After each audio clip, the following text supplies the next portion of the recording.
하나님 아버지, 저희가 주의 말씀 잘 알게 해주시고 그 말씀이 우리 삶의 양식이 되게 하여 주옵소서. 예수님의 이름으로 기도합니다. 아멘.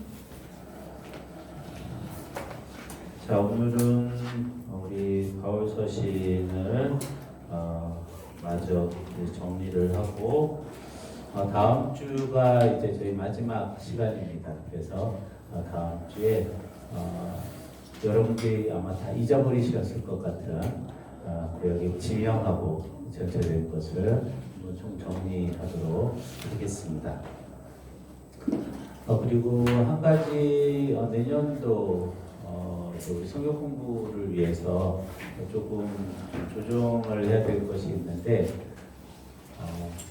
제가 내년도부터 그 신방을 담당을 하면서 이 목요일날 시간이 굉장히 저한테 많이 빠질 수 있는 가능성이 많을 것 같아요.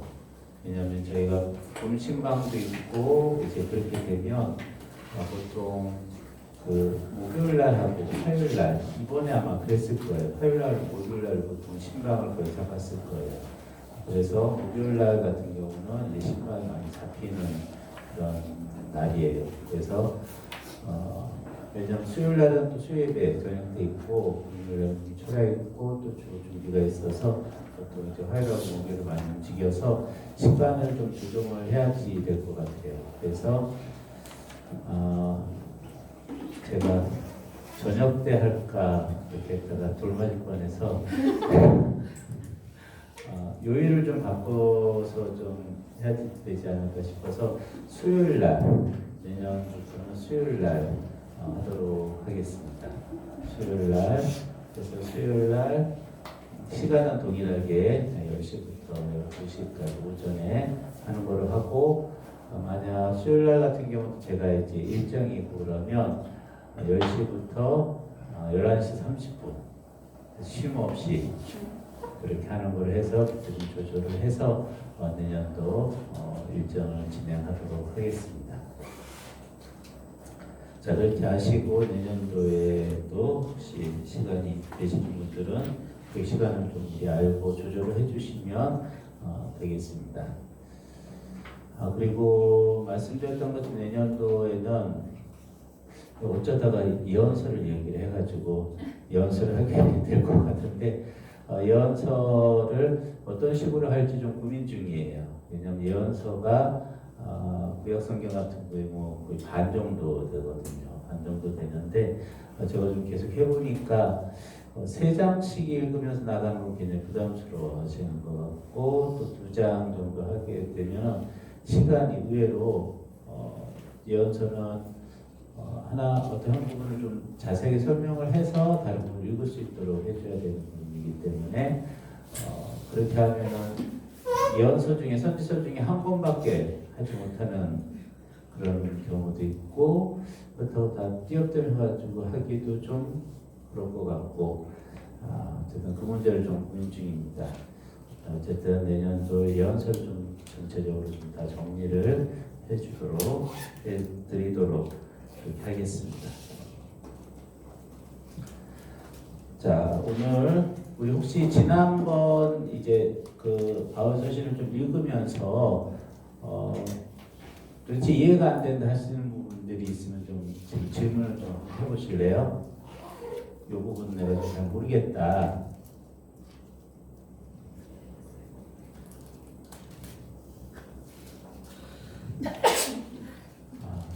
죄송합니다. 그냥 가는 거로 가는 거로 자, 그렇게 하겠습니다. 지겨우시긴 하겠지만 이번엔 좀 빠른 속도로 요약을 해보면 여러분들이 어느 정도 좀 인지했는지 기본적인 테두리를 여러분들이 좀 잘 가지고서 자, 예수님의 십자가 죽음은 33년 정도라고 우리가 그랬죠. 자, 바울의 회심은 35년. 자, 그럼 바울이 1차 전도여행을 시작한 것은 48년, 49년 여기가 1차 전도. 그 다음에 49년부터 52년까지가 2차 전도, 그 다음에 52년부터 57년까지가 3차 전도, 57년부터 59년까지가 가이사랴 구금되어 있었던 때, 그 다음에 여기 요 사이는 이제 겨울을 나면서 거기 이제 로마로 간 시기죠. 62년까지는 로마. 그 다음에 64년에는 로마 대화재가 있었고, 그 다음에 70년대는 예루살렘 멸망이 있었죠. 자, 그리고 뒤쪽으로 쭉 가서 도미티안 황제 때 90년대부터 100년대까지는 사도 요한 서신이 여기 다 기록되어 있다고 생각을 하시면 돼요. 자, 그러면 자, 바울의 1차 전도 여행 때 주 포커스는 어디죠?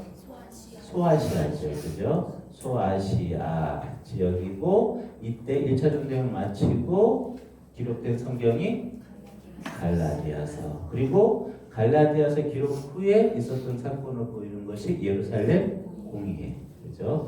예루살렘 공의회 중요한 사건이었죠. 자, 그 다음에 2차 전도 여행의 주 타겟 도시는 고린도. 자, 고린도인데 고린도 이전에 두 개의 도시가 더 있다 그랬죠? 빌립보하고 데살로니가. 그러니까 소아시아 거쳐서 건너가는 건 이제 이해하시죠? 소아시아 거쳐서 갔어요. 데살로니가 여기서 좀 더 하면은 베레아, 그리고 이제 아데네도 잠깐 들려요. 자, 여기가 두 번째 3차 전쟁의 주 도시는 에베소. 자, 에베소에서 이제 주로 사역을 하고 마게도냐로 건너갔다가 고린도로 가죠. 고린도로 가서 이제 거기서 서신을 하는데, 자, 그 다음에 그럼 성경을 이 2차 전도에 고린도에서 뭘 기록을 했죠? 데살로니가 전 후서를 기록을 했다. 자, 그 다음에 에베소에서는 뭘 기록을 했죠? 고린도 전서. 그 다음에 마게도냐로 건너가서 고린도 후서.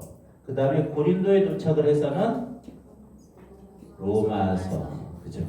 자, 그래서 그 각 서신들의 특징들을 좀 정확하게 좀 잡으면 된다고 했죠. 갈라디아서의 특징은 율법, 구원에 대한 거예요. 율법.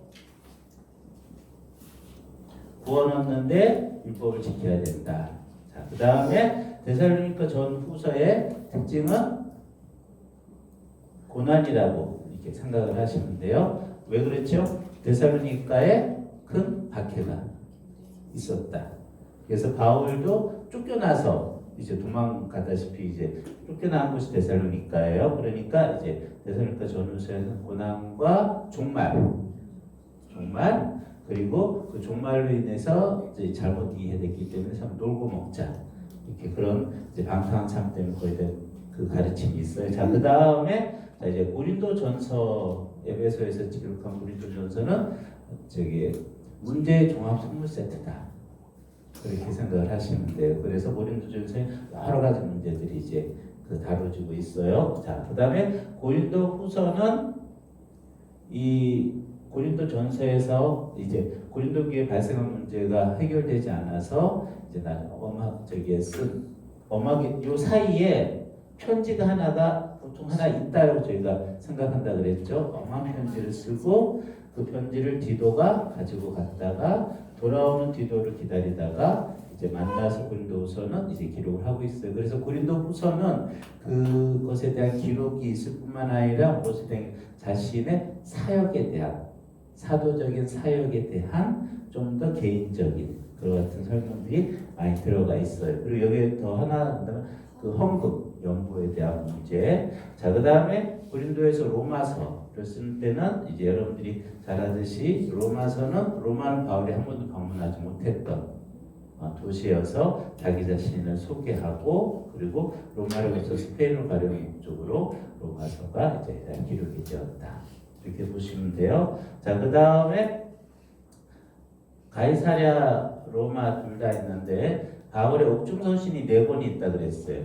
에베소서, 빌립보서, 골로새서, 빌레몬서. 자, 이 옥중 서신 4권이 이제 가이사랴냐 로마냐 이제 그렇게 학자들 사이에는 좀 갈리기는 해요. 근데 우리 정통적인 입장에서 로마로 생각을 합니다. 에베소, 골로새. 그 다음에 바울이 이제 그 자유를 얻었다라고 생각이 되고 62년 이후에 아마 64년 이후 사이쯤이라고 보여요. 첫 번째 바울이 쓴 것이 디모데 전서로 보여요. 그래서 디모데 전서는 그 디모데를 어디다 떨어뜨려 놨죠? 에베소. 디모데는 에베소입니다. 에베소에 떨어뜨려 놨어요. 그 다음에 디도서를 쓰는데 디도는 어디에 떨어뜨려 놨죠? 그레데서. 그 그레데섬은 그리스 밑에 있는 섬이에요. 그럼 북으로 섬은 동쪽이 안디옥, 왼쪽에 있는 것. 지중해 보면 섬이 2개가 있죠. 그죠? 오른쪽에 있는 게 북으로 섬, 왼쪽에 있는 게 그레데섬. 자, 여기 디도는 그레데에 떨어뜨려 놨어요. 그리고 바울이 아무래도 이 64년 이후에 핍박 가운데 잡혔을 것 같아요. 그래서 잡혔을 때 바울이 기록한 것이 디모데 후서, 이제 마지막 서신이다라고 보는 디모데서. 그럼 이렇게 바울의 서신이 이렇게 쭉 나와 있고 사도 요한이 요한 1, 2, 3서와 요한계시록하고 요한복음을 요 시기에 제일 마지막 시기에 기록이 되었다라고 우리가 보통 생각을 합니다. 자, 그렇다면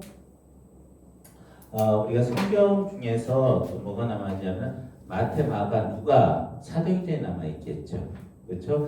여기에서 사도행전 같은 경우는 62년 이후라고 보여져요. 왜냐하면 62년 마지막에 바울이 2년 동안 로마에 있었다라고 사도행전 말미에 기록이 되어 있는 거 보니까 62년 이후에 그리고 아무래도 70년 이전으로 보통 생각을 해요. 그래서 그 사복음서 마태복음과 마가복음과 누가복음과 사도행전은 원래 한 권이라고 보통 이야기를 해요. 한 권으로 한 짝이에요. 누가복음하고 사도행전은. 그래서 요거는 초기는 아니고 후기로 넘어가면서 70년 예루살렘 멸망 이전으로 이제 보통 봐요. 그래서 한 요쯤에서 이제 사복음서는 기록이 되었다라고 봅니다. 그러면 이제 우리들이 남는 서신이 뭐냐면 보통 일반 서신이라고 부르는 게 있어요. 히브리서, 베드로, 전후서, 야고보서. 그 다음에 히브리, 야고보, 베드로, 전후, 요한일서, 유다서. 자, 요 베드로 전후서 같은 경우는 베드로가 요때 네로 황제 그 박해 때 순교한 거로 보거든요. 바울과 함께. 그래서 요 시기로 볼 수가 있어요. 그래서 베드로 전후서도 그 일자 베드로 전서에 보면 배경이 무엇이냐면 박해를 전제하고 기록을 하고 있어요. 그리고 히브리, 야고보, 그다음 유다서는 요 이후나 요 시점에 후대에 기록이 된 것으로 추정이 됩니다. 그리고 요한일서, 요한계시록 마지막에.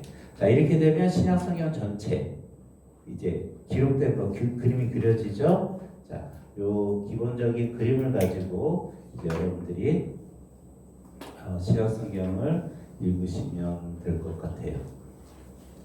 자, 그럼 오늘은 이제 바울의 마지막 서신인 그 디모데 전서와 디모데 후서를 좀 한번 생각을 해보도록 하겠습니다. 그것 이전에 한 구절을 좀 우리가 좀 찾아봤으면 좋겠는데 에베소서를 한번 보실래요? 에베소서 5장에 보면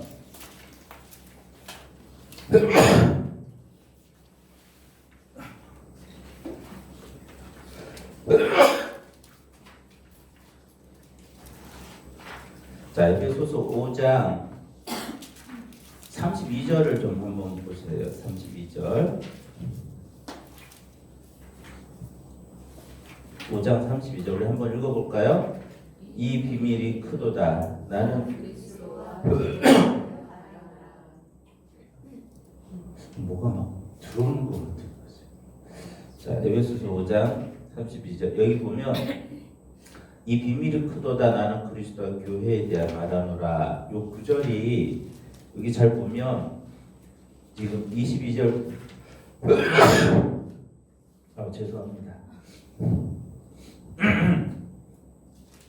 자, 5장 22절부터 33절까지 보면 누구에 대한 이야기를 하고 있죠? 남편과 아내에 대한 이야기를 계속하고 있어요. 그래서 남편을 뭐라고 비유를 하고 있습니까? 벌이. 그럼 아내는 뭐예요? 발끝? 자, 여기. 자, 남편은 예수님. 아내는 교회. 이렇게 이제 계속 유비로 설명을 했어요. 그래서 여기 잘 보면 남편과 아내의 관계를 설명하기 위해서 예수님과 교회의 관계를 유비적으로 상징적으로 가져온 것으로 보여요. 그죠? 그럼 어디가 포인트입니까? 남편과 아내가 포인트예요. 그죠? 부부가 포인트예요. 그런데 32절에 금방 우리가 읽은 거 보면 뭐라고 그랬냐면 이 비밀이 크도다. 갑자기 이야기를 하다 비밀이 크도다 그러면서 내가 무엇에 대해서 말하고 있다? 그리스도와 교회에 대해서 말하고 있다. 그렇게 이야기를 하고 있어요.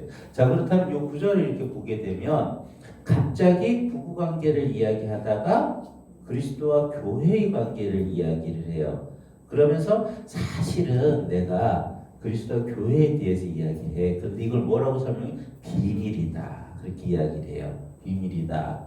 그러니까 이 말을 가지고 이제 이 구절을 보게 되면 이게 남편과 아내의 관계를 이야기를 이게 초점이 맞춰지고 있는 것 같긴 한데 이 구절을 보면 사실은 더 근본적인 게 있다는 거예요. 그리스도와 교회가 사실은 더 근본적인 것이고 남편과 아내는 부차적인 것으로 지금 설명이 되고 있다라고 볼 수가 있는 거예요. 자, 그렇다면 우리가 생각을 해봤을 때 그러면 부부관계가 더 근본적인 것일까? 아니면 그리스도와 교회의 관계가 더 근본적인 것일까? 어디가 더 근본적입니까? 그리스도와 교회의 관계가 더 사실은 근본적인 거예요. 왜냐하면 부부관계는 몇 년 동안 합니까? 기간을 말하고 싶지는 않으시군요. 자, 그냥 뭐 살아있을 동안에만 내가 너를 쳐봐준다. 자, 어쨌든 살아있을 동안에만. 자, 살아있을 동안에만 그 기간이에요. 자, 그러면 나는 이제 죽고 혹시라도 이제 그런 거나 내가 다시 환생을 하면 내가 이 남자랑 다시 살겠다라고 생각하시는 분. 제가 손들어 보라고는 말하지 않겠습니다. 자, 어쨌든 그랬을 때 아멘 그러실 분이 쉽지 않은 문제입니다. 아주 심각한 쉽지 않은 문제인데 자, 그래서 이게 잘 보면 부부관계가 사실은 굉장히 한시적이에요. 그죠? 제한적. 시간적으로도 제한적이고 관계적인 면에서도 제한적이에요.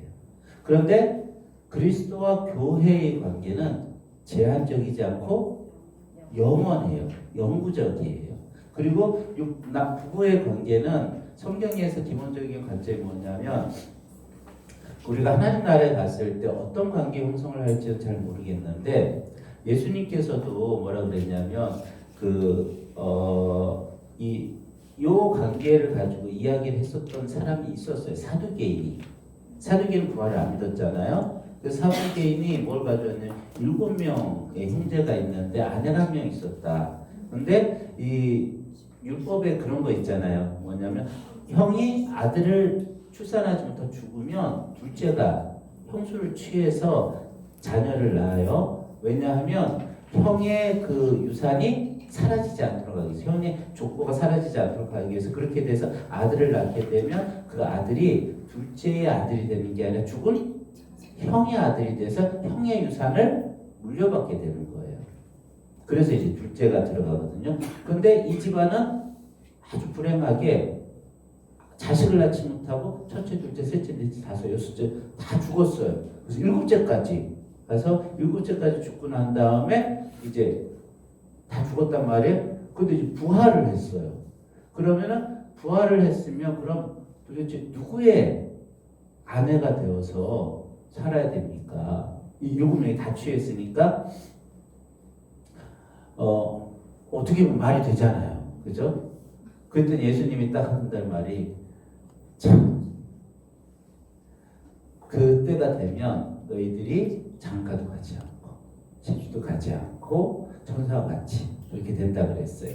그러니까 그것은 뭐냐면 하나님 나라에 들어갔을 때 지금 우리가 가지고 있는 가족의 이 구조가 바뀔 수 있다는 거예요. 바뀐다는 거예요. 지금의 구조대로 그대로 가는 게 아니라 구조가는 게 아니라 바뀐다라는 거예요. 바뀌게 되니까 그때는 지금 이 사두개인이 생각했던 건 뭐냐, 지금 가지고 있는 가족 구조가 죽은 후에도 똑같이 간다는 전제를 가지고 지금 이야기를 하는 거예요. 그죠? 근데 예수님 그렇지 않다라는 거예요. 그렇지 않다라 그러니까 우리가 가지고 있는 이 부부의 이 관계가 그 나라에 가면 무의미해진다는 거예요. 이것이 큰 안도가 되시는 분이 계십니까? 복음처럼 들리시는 분이 계세요. 어떤 분은 그러면 안 되는데요. 그러시는 분도 있겠는데, 근데 그러면은 이제 우리가 어떻게 생각을 해야 돼? 하나님이 다 알아서 하실 거니까 연결시켜 주든지 하나님 걱정하지 마세요. 하나님이 이제 다 알아서 해주실 거니까 어쨌든 지금 우리가 가지고 있는 관계가 그렇게 하면 바뀐다는 거예요. 그렇다면 이게 분명히 우리가 지금 있는 부부관계도 한시적이라는 거예요. 자, 그렇다면 이 둘 중에서 분명히 예수와 교회의 관계가 더 근본적인 거예요. 그렇다면 한 가지 더 예를 들어 보게 되면 부모와 자녀의 관계가 있어요. 그죠? 부모의 자녀의 관계가 있고 여기에 대응해서 하는 것이 하나님과 하나님의 백성의 관계가 있어요. 이렇게 서로 유비를 하고 있잖아요. 자, 그렇다면 이 땅에서 부모와 자녀 간의 관계도 제일 가까운 끈끈한 관계잖아요. 근데 이 관계를 통해서 하나님이 자신과 백성의 관계를 설명을 해줬어요.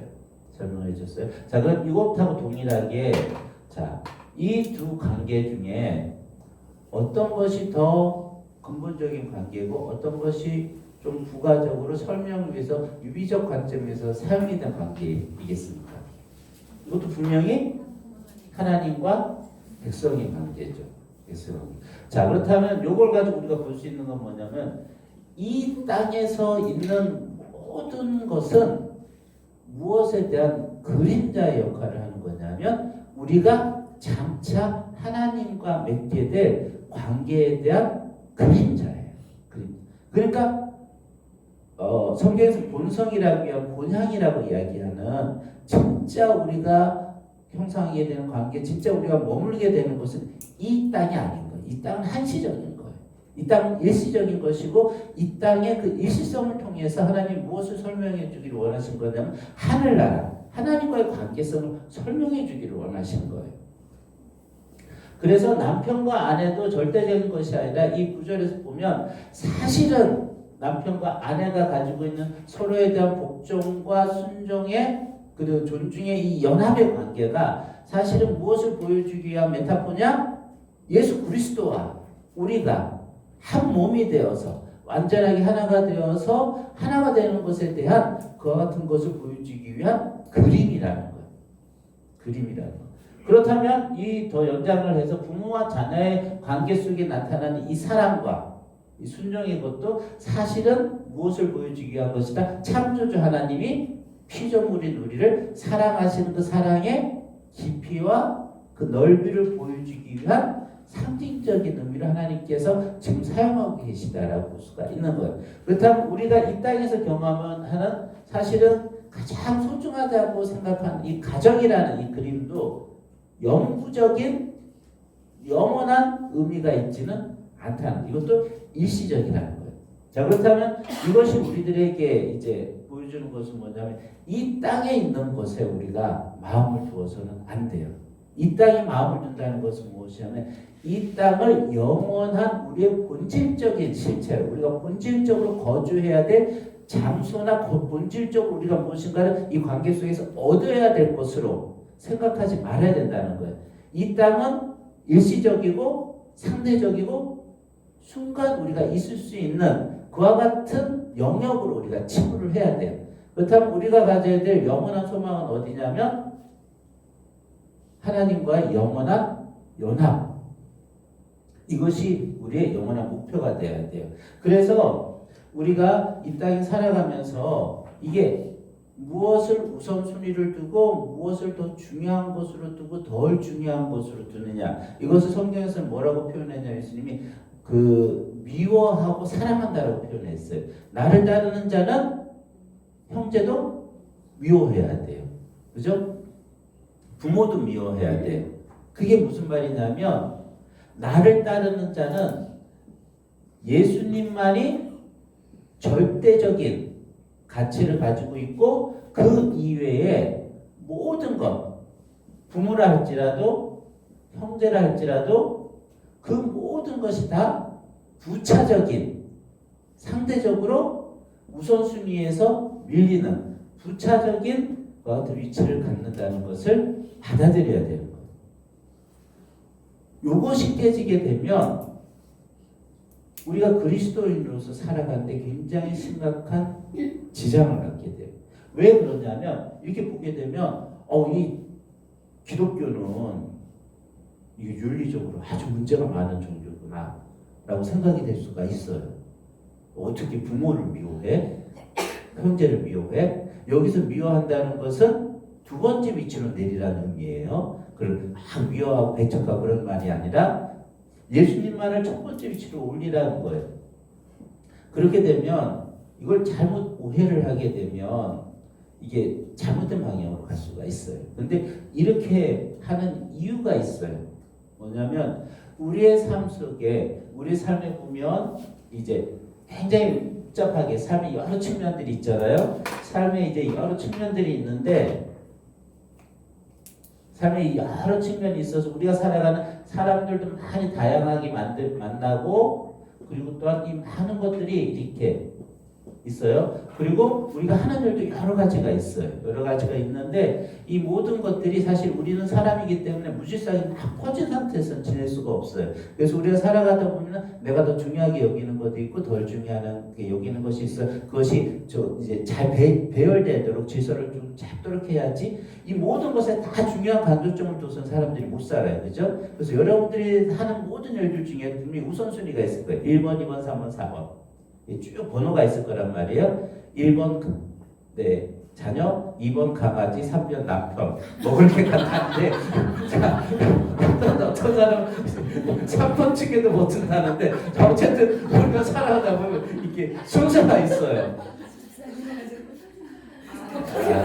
순서가 있습니다. 자, 이게 어쨌든 이게 다 이 순서가 있어서 우리가 그렇게 살아가요. 그죠? 그런데 여기에서 이 가르침이 우리에게 보여주는 건 뭐냐면 그런데 여기에서 중심에 둬야 할 1번을 무엇을 두느냐가 우리의 삶이 혼동스러울 수가 있고 질서가 있을 수가 있어요. 뭐냐면 1번에 있지 말아야 될 것이 1번에 있으면 다른 모든 게 다 혼동스러워져요. 자리를 못 잡아요. 1번이 자리를 못 잡으니까 자 줄서 1번 앞에 딱 섰는데 얘가 막 왔다 갔다 그래요. 그 뒷줄은 어떻게 돼요? 다 정신없어지는 거예요. 우선순위에 있어서 무엇이 제일 첫 번째 자리를 차지하느냐에 따라서 다른 게 없어지는 게 아니라 다른 게 있어야 할 자리를 찾아갈 수 있어요. 있어야 할 자리를 찾아갈 수 있어요. 예수님 말씀하시는 것은 이와 같은 원리예요. 우리의 삶 속에 예수님을 첫 번째로 가장 중요한 가치와 가장 쫓아가야 될 가치, 제일 중요한 곳으로 놔야지 이 부모라는 형제가 없어지는 것이 아니라 부모와 형제가 가져야 될 그 위치와 관계가 제대로 자리를 잡으면서 풍성해진다는 거예요. 풍성해진다는 거예요. 그런 의미에서 예수님이 무조건 우리의 삶의 첫 번째 위치를 차지해요. 그래서 예수님이 딱 무게중심을 딱 잡고 우리의 삶 전체를 컨트롤해 주는 거예요. 우리의 삶 전체를 컨트롤해 줘서 우리가 만약에 부모에 대해서 잘못 행동하고 있을 때 예수님이 무게중심이니까 너 그렇게 하면 안 돼. 남편에 대해서 이렇게 할 때 야 그래도 세 번째 넘어가지 않냐, 그래도 두 번째는 올려야 되지 않냐, 뭐 그렇게 우리를 컨트롤해서 우리의 삶의 균형을 잡아줘요. 그런 의미에서 예수님이 첫 번째 위치를 와야 돼. 반드시. 그래야지만 나머지 삶이 우리에게 제대로 그 위치를 차지하게 되는 거예요. 그래서 여러분들의 삶 속에도 마찬가지로 이 하나님과의 관계, 예수님에 대한 여러분들의 헌신이 첫 번째 위치로 분명하게 와야 돼요. 이것은 뭐냐면 그냥 명목상의 위치가 아니에요. 실질적인 위치. 그래서 이 부분을 이제 강조하면서 이야기가 나온 게, 제가 이야기하는 게 큐티예요. 하나님 말씀, 하나님과 관계를 중심에 잡아라. 어떤 일이 있더라도 중심에 잡아라. 여러분 잘 생각을 해보십시오. 여러분들의 삶 속에 일이 바빠요. 그죠? 돌아다니다 보면 이게 어떤 현상이 나타나냐면 막 바쁘게 돌아다니다 보니까 그리스도인들이 제일 못하는 게 뭐냐면 하나님과 시간 갖는 걸 제일 못해요. 헬스장은 절대로 안 빠져. 이제 친구랑 만나서 밥 먹는 건 안 빠져. 그런데 하나님 만나는 시간은 빼먹어. 왜? 하나님이 너무 너그러워서 뭐라 그러지도 않고, 이제 헬스장을 안 가면 당장 내 몸이 얘기를 하고, 친구한테 하면은 그 친구한테 뭐라 듣고. 그런데 하나님하고 관계를 맺지 않으면 별 이제 지장이 없는 것처럼 여겨지기 때문에 너무 쉽게 이제 하나님을 빼어나요. 그렇게 되면 우리의 삶이 어떻게 되냐면 분주하게 많은 일을 하는데 남는 게 없어져요. 삶이 막 혼동스러워져요. 그래서 하나님과 만나서 하나님께로부터 그 관계성 속에서 하나님으로부터 그 같은 그 음성과 그 자리를 차지하는 게 제일 중요한 거예요. 그래서 예수님을 첫 번째 위치에다 둬야 되는 거예요. 그러면 다른 게 정리가 버려지는 게 아니에요. 첫 번째 위치에 두어야지 부모의 의미가 살고 자녀의 의미가 살고, 그러나 자녀나 부모나 그 어떤 것을 절대적 위치에 두면 우리의 삶이 망가져요. 이걸 꼭 기억을 하시고 여러분들이 하나님과의 교제, 하나님 말씀 읽고 기도하는 시간을 아무리 바쁘더라도 반드시 빼놓도록 여러분들이 힘을 써야 돼. 그래야지 우리의 삶이 정리가 돼요. 같은 맥락이에요. 이 땅에서 우리의 삶이 제대로 이루어지도록 하기 위해서 우리가 어디에 초점을 두고 어디를 가장 중요한 중심점으로 두고 우리가 살아가야 하느냐는 거예요. 이 땅 사람 예수님을 초점으로 두고 그 다음에 시기적으로 보면 우리가 지금 현재 살고 있지만 우리의 눈은 어디에 가 있어야 돼요? 그러니까 현재를 가지고 움직이는 게 아니라 사실을 우리가 어떻게 하고 움직이는 거냐. 미래를 바라보면서 현재의 삶을 결정하는 거예요. 우리는. 왜냐하면 우리에게 실제로 살아가는 실제 세상은 미래이기 때문에 그래요. 이곳이 우리에게 진짜 세상의 본향이고 여기는 나그네 길이에요. 그렇기 때문에 여기는 지나가는 시점이기 때문에 이 미래를 바라보면서 우리의 행동을 다 결정하는 거예요.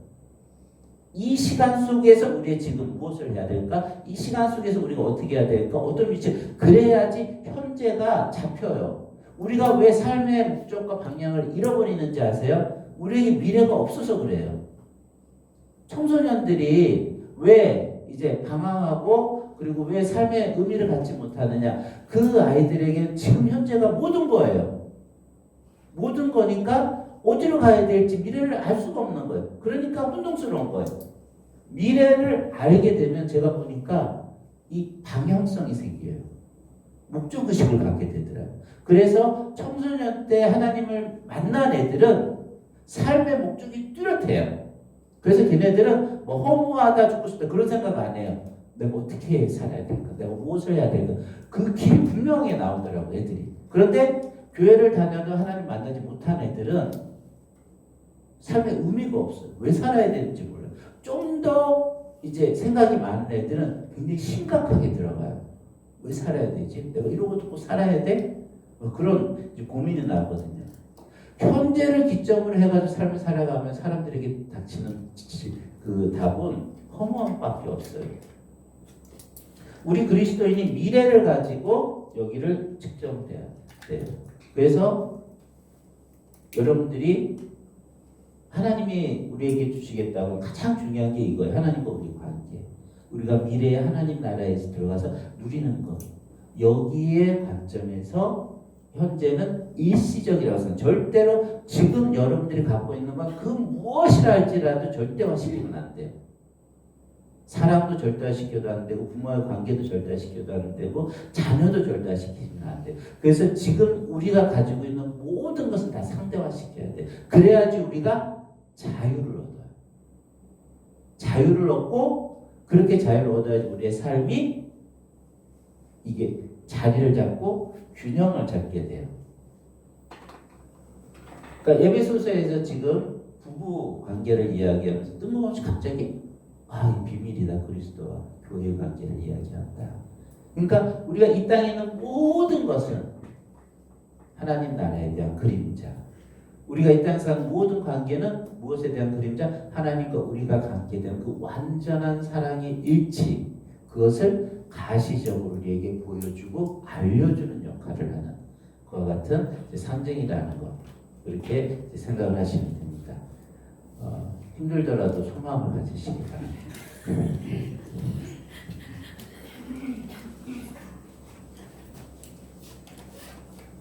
자, 우리 디모데 전서는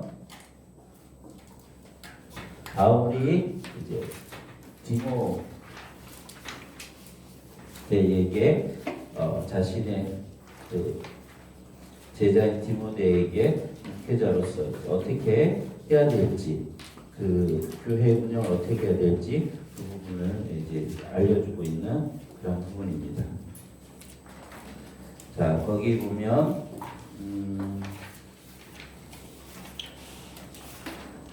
자, 바울이 이야기하는 것 중에 이제 디모데가 목회자니까 직분에 대해서 이야기를 했어요. 그게 3장에 나와요. 3장. 디모데전서 3장에 보면 자, 그 3장 앞에 거는 여러분들이 따로 읽어보시기를 바라고 제일 뒤에 보면 13절, 3장 13절을 한번 우리 읽어봅시다. 13절 시작. 오늘 자란 자들은 아름다운 지위와 그리스도 예수 안에 있는 믿음의 큰 담력을 얻느니라. 자, 집사의 직분을 잘했다는 말은 여기에 집사는 사실 뭘 다 포함하고 있냐면 교회에서 섬기는 모든 직분들 다 포함하고 있는 거예요. 그러니까 이 집사는 첫 번째로 교회의 모든 직분은 뭐냐면 섬기는 직분이에요. 그래서 어떤 것을 섬기는 직분? 교회를 섬기는 직분. 교회를 섬긴다는 것은 그리스도인의 공동체를 이제 섬긴다는 거예요. 그래서 바울이 고린도전서 14장에 보면 12장 13절 14장에 보면 무엇에 대한 이제 이야기는 은사에 대한 이야기가 고린도전서 12장 13절 14장에 나와요. 그래서 고린도 교회에 제일 크게 나타났던 문제가 뭐냐면 이제 은사끼리 서로 네 잘나니 내 잘나니 서로 이제 그 자리 다툼을 한 거예요. 그래서 고린도 교회 같은 경우는 어떤 은사가 제일 좀 최상위 은사처럼 여겨졌냐면 방언. 그러니까 수사하게 영향을 받아서 그 얘기를 하면서 이제 방언에 대한 은사 최고적으로 이제 다뤄졌을 때 바로 부분을 이야기하면서 방언이 아니라 예언을 이야기해요. 그죠? 예언. 고린도전서에서 이야기하는 예언. 자, 그러면서 바울이 계속적으로 이야기했던 것이 뭐냐면 건덕이라는 단어예요. 덕을 세운다. 이걸 가지고 계속 이야기했어요. 바울은 덕을 세우는 관점에서 방언과 예언 중에 그래도 예언이 낫다 그렇게 표현을 한 거예요. 그러니까 은사 자체가 높고 낮다라고 이야기한 것이 아니라 어디에서 어떻게 사용되느냐에 따라서 이 은사가 다르게 나타나는데 교회라는 전체적인 관점에서 봤을 때는 자신도 모르고 듣는 사람들도 모르는 방언을 이야기하는 것보다는 자신도 알고 알아들을 수 있는 예언이라는 은사가 교회의 덕을 세우는데 더 낫다라는 관점에서 바울이 예언을 하라 그런 거예요. 그래서 바울이 방언을 하지 말라는 말을 안 해요. 방언을 금하지 말라. 방언은 자기 자신에게 스스로 자신에게 덕을 세운다 그래요. 그러나 바울의 관점은 지금 교회라는 관점이기 때문에 그래서 덕을 세운다는 이야기를 계속해요. 자, 그래서 교회에서 집사라든지 어떤 직분 같은 경우는 다 첫 초점이 뭐냐? 섬김을 통해서 교회의 덕을 세우는 것. 이게 목적이에요.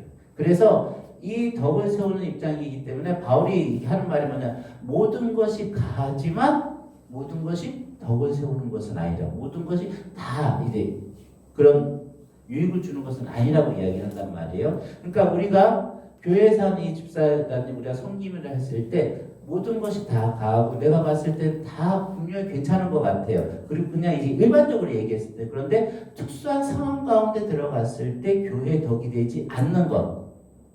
만약 그런 부분들이 있다면 어떤 원칙을 가지고 해야 되냐면 내가 할 수 있으니까 내가 할 수 있어. 그것이 아니라 첫 번째 목적이 교회의 덕이 되느냐 안 되느냐를 가지고 내가 이것을 할지 안 할지를 결정할 수 있는 기준으로 삼아야 된다는 거예요.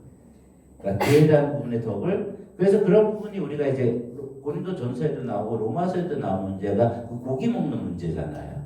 그죠? 제가 여러분 설명했듯이 고기 먹는 건 바울이 일단 첫 번째 시각적 입장은 뭐냐면 괜찮아 이거예요. 고기 충분히 먹을 수 있어. 그런데 바울의 답은 그러니까 니네들 약한 자들 다 고기 먹어야 돼. 그렇게 얘기하지 않아요. 그죠? 고기 먹는 건 분명히 하나님 뜻에 신학적으로 옳지만 그렇다고 고기 못 먹는 사람들이 이 바보들 아니면 너희들 좀 더 배워야 되겠다. 그렇게 얘기를 하지 않아요. 오히려 전체를 그대로 있는 상태에서 덕을 세우기 위해서 고기 먹는 자들이 자기가 고기 먹는 것을 제어할 수 있어야 된다 그래요. 그 자신도 그렇게 해야 된다.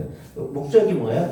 궁극적인 기준이 교회의 덕을 세우는 덕을 세우는 것. 그래서 집사라는 것, 우리가 직분을 가지는 것은 교회의 덕을 세우는 그 위치다. 그래서 섬기는 위치다. 그런 생각을 하셔야 됩니다. 이와 같이 집사, 그래서 여기 안에 다 포함이 되는 거예요. 목사도 집사고, 장로도 집사고, 권사도 집사고, 교사도 집사고, 찬양대도 집사고, 어쨌든 모든 사람들이 교회에 이제 덕을 세우는 그런 위치에 있는 사람들이에요. 이와 같은 교회를 세워주는, 섬기는 일을 하게 되면 내가 고생만 하고 힘든 일만 하는 것이 아니라 거기 보면 13절에 보면 집사의 직분을 잘한 자들은 무엇을 얻는다 그래요? 아름다운 지위를 얻고 그리고 또 그리스도 예수 안에 있는 믿음에 큰 담력을 얻는다 그랬어요. 이 일을 잘 감당하면 사실은 이것이 쉽지는 않아요. 그죠? 그 일을 감당하고 그러면 내가 평소에 하는 것보다 더 많은 것들을 헌신하기도 해야 되고 수고하기도 해야 돼요. 그렇다면 그 수고를 통해서 나에게 아무것도 돌아오는 것이 없느냐? 그게 아니에요. 이 일을 잘 감당을 하게 되면 우리가 믿음의 진보를 가지고 올 수가 있어요. 믿음의 진보를 가지고 올 수 있어요. 믿음의 큰 담력을 얻는다는 거. 믿음의 진보를 가져올 수가 있는 거예요. 왜냐하면 이렇게 생각을 하시면 돼요. 내 자신이 여러분들이 헬스장 가서 몸을 건강하게 하기 위해서 어떻게 하죠? 이제 뭐 하나를 들더라도 힘들다고 가벼운 것만 들면 몸에 유익이 있어요, 없어요?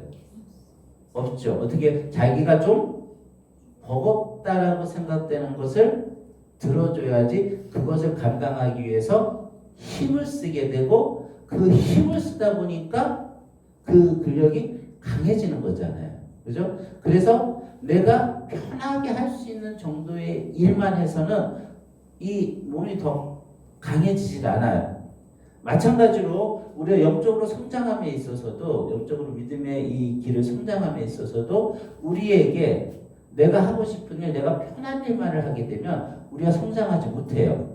그런데 만약에 이 집사의 직분이라는 이 교회에서 봉사의 일을 하게 되면 이게 나하고만 관련되어 있는 게 아니라 교회 여러 사람과 여러 문제와 관련이 돼 있어서 이것을 하다 보면 반드시 내가 무엇인가 스트레스를 받고 힘을 겪고 공격도 받고 서운한 일도 당하고 여러 가지 일들을 막 복합적으로 당해요. 그렇게 되면 우리가 어떻게 생각을 하게 되냐면 내가 손해를 본다. 내가 망가지고 있구나. 그렇게 생각을 할 수가 있어요. 내가 뭘 얻으려고 이 일을 하는가. 그렇게 생각을 할 수 있어요. 그래서 그 직분에서 교회를 섬기는 일에는 아예 빠질 수가 있어요. 또 그리고 그런데 제가 볼 땐 여기 보니까 뭐라고 그랬냐면 집사의 직분을 잘 감당한 사람이에요. 그냥 감당한 사람이 아니라 어떻게 감당한 사람? 잘 감당한 사람. 잘 감당한 사람. 자, 그렇다면 여러분들이 생각할 때 어떤 사람이 이와 같은 직분을 잘 감당하는 사람이라고 생각이 되세요? 여기에서 핵심은 뭐냐면 하나님을 의지하면서 감당하는 거예요. 여기에는 여러 가지가 있는 거예요. 뭐냐면 만약에 내가 이 직분을 감당하는데 내가 힘이 없어요? 그럼 어떻게 하면 하나님 잘 감당할 수 있습니까? 하나님께 도움을 구하는 거예요. 하나님께 도움을 구하는 거예요. 그리고 누군가가 나에게 열심히 하고 있는데 나에게 상처를 줬어요. 그러면 어떻게 해야 되겠어요? 하나님에게서부터 위로를 받아야 되겠죠. 그래서 제가 볼 때는 교회에서 집사 직분을 잘 감당하기 위해서 항상 돌아가야 될 곳이 어디냐면 하나님께로 돌아가야 돼요. 주변의 사람들도 분명히 부차적으로 도움을 받지만 근본적인 문제를 해결하는 것은 항상 하나님이에요. 하나님이 그 문제를 해결해 주셔야지 그게 근본적인 해결책이 돼요. 주변 사람들은 그냥 공감해주고 동의해주고 같이 욕해주고 이 마음이 풀려요. 그죠? 같이 이렇게 막 욕을 하다 보면 근데 제가 이제 한 가지 이런 건 하지 말아야 되는데 욕할 때 제가 팁을 드릴게요. 명령하고만 욕하세요. 이제 막 돌아다니면서 욕하지 말고 같이 욕할 수 있는 최소한 단위를 만들어서 그러니까 이게 제가 최선이 아니라 차선이에요. 차선. 안 그러면 좋긴 하겠는데 우리가 이제 이렇게 하는 것은 내가 속이 터져서 죽을 것 같은데 막 끝났는데 그런 상태에서는 이제 우리가 기도해도 기도가 안 나와요. 그 화 때문에 나 죽을 것 같아. 그럼 이제 이 입을 단속을 못하면 만나는 사람마다 막 욕하고 돌아다니고 그거는 위험해요. 그러지 말고 제가 이렇게 하는 얘기가 아니라 차선 최선도 안 되면 이렇게 얘기하는 거예요. 혹시 내가 얘기하지 않으면 내가 죽을 것 같아. 그러면 명령만 정해서 그 사람들하고만 얘기를 하고 딴 사람들 얘기를 하지 마세요. 아셨죠? 이거 제일 좋은 방법이 차선이에요. 그렇게 해서 그러니까 어쨌든 우리가 이렇게 털어놓으면 마음의 병이 줄어들어요. 오래 살아요. 오래. 그래서 아내가 오래 사는 것 같아요. 남자는 죽이다 다 먹어가지고 남자들 말도 안 해요. 뭐 술만 먹고 몇 마디만 하지 다 담아두고 그냥 서운하고 왜 그렇지 뭐 그러다가 보니까 이제 일찍 죽게로 가는데 어쨌든 큰애 낳아야지 오래 살아요. 큰애 낳아야지 오래 살아. 그러니까 이게 우리가 사람이기 때문에 담아두면 이게 이렇게 나타나잖아요. 그죠? 표정이 나타나요. 근데 이게 그 사람에게만 나타나는 게 아니라 애꿎은 사람에게도 막 나타나. 막 치고 돌아다니는 내가 생각하지 못했는데 사고 치는 거예요. 그러니까 그렇게 하지 말고 최소한 그렇다고 뭐 그럼 목사님 10명 정도면 되겠습니까? 너무 많아요. 10명 그건 좀 무리한 그건 좀 너무한 거고 3명?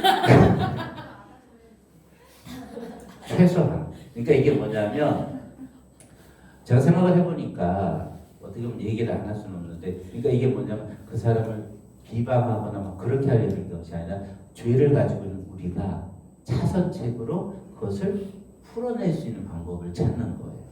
차선책으로. 사실 상담도 똑같아요. 상담을 하게 되면 상담은 한 명한테 남편 욕 진짜 막 보잖아요. 자식 욕도 잔뜩 하고, 그 대신에 그 상담가는 그 얘기를 퍼뜨리지 않죠. 그죠?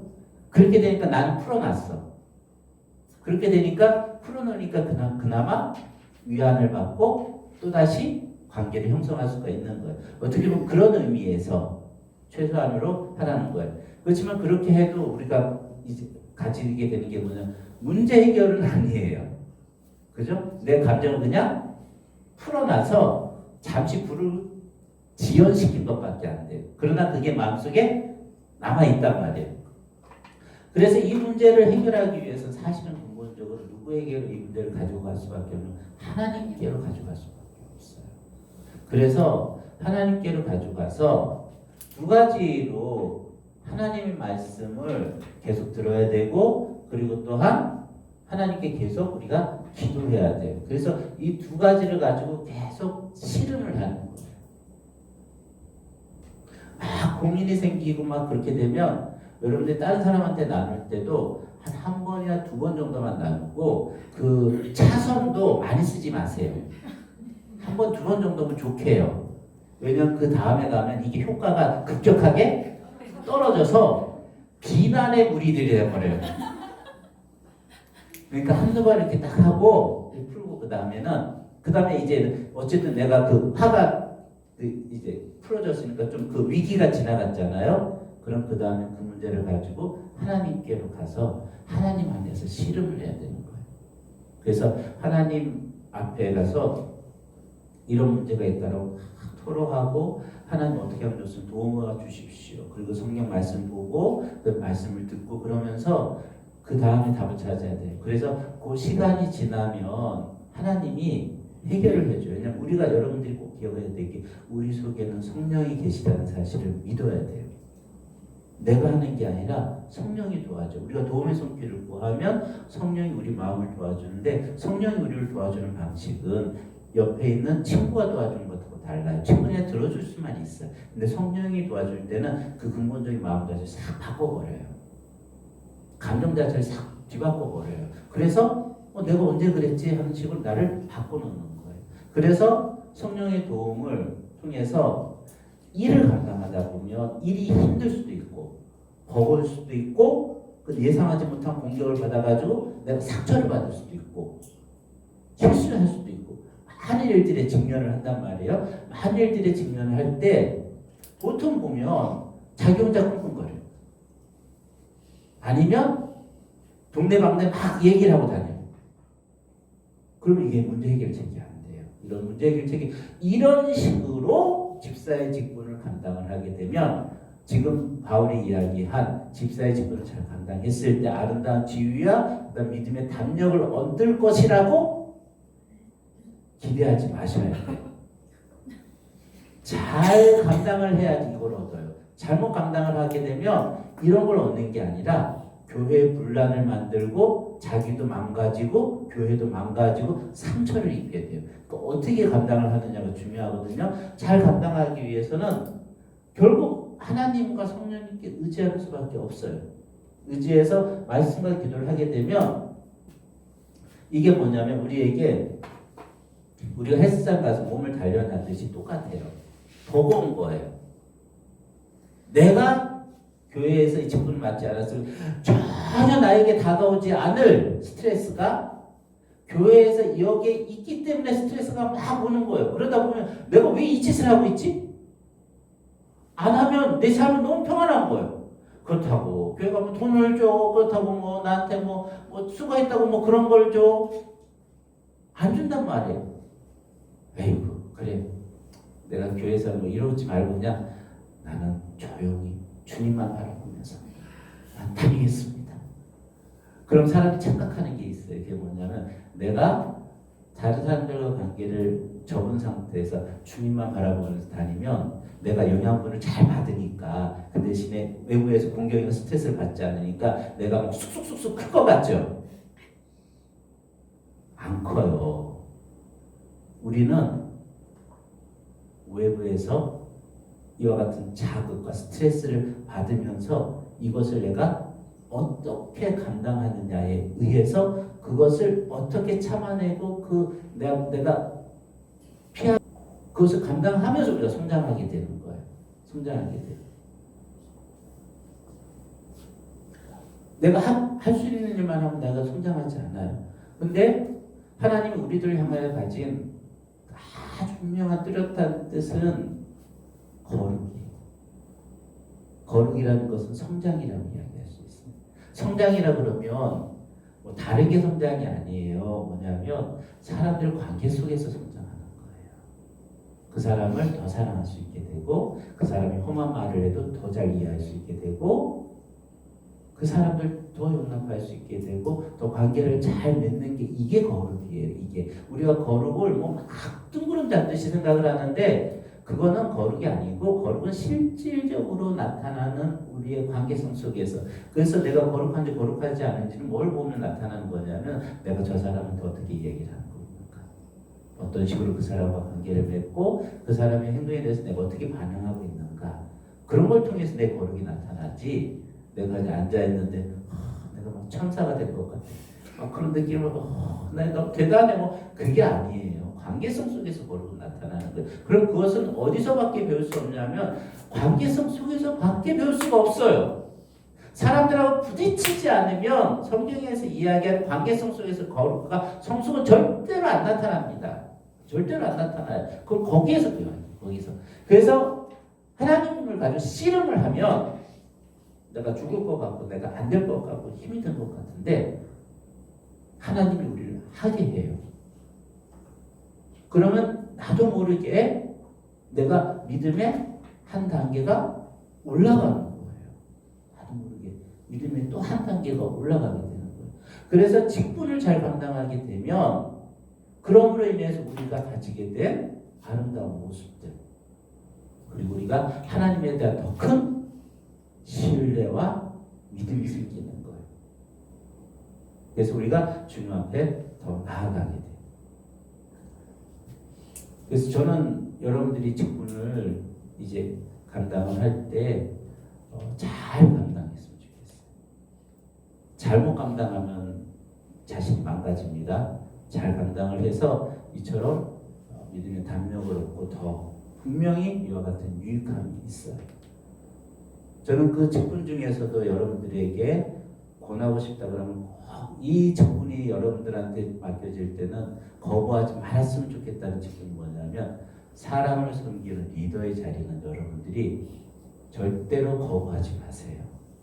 왜냐하면 교회에서 여러 가지 일이 있잖아요. 그죠? 이제 뭐 찬양대로 섬기는 일도 있고 다른 일 다 중요해요. 다 중요한데 이게 거기에서 얻는 게 다 다른데 제가 볼 때는 우리의 성숙함과 거룩함을 위해서 얻을 수 있는 제일 핵심적으로 얻을 수 있는 게 다른 사람을 섬길 때 얻어져요.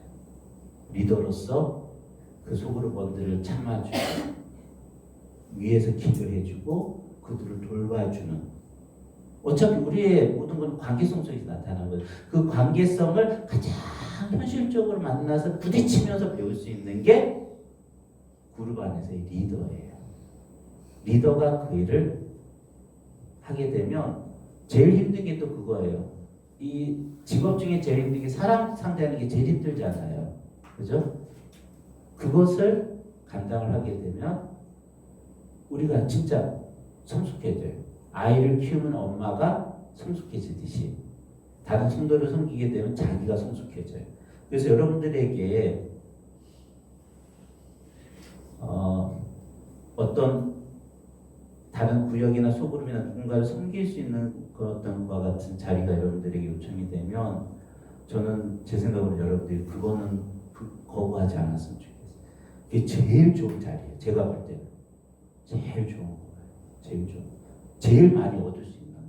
잘 감당을 하면 사람을 섬기는 것 그게 이제 교회의 핵심이니까. 자, 그렇게 직분을 감당을 하시면 좋겠습니다. 자, 그리고 거기 보면 우리 5장에 나온 것 중에 자, 우리 6장을 한번 가볼까요? 6장. 우리 디모데후서 6장.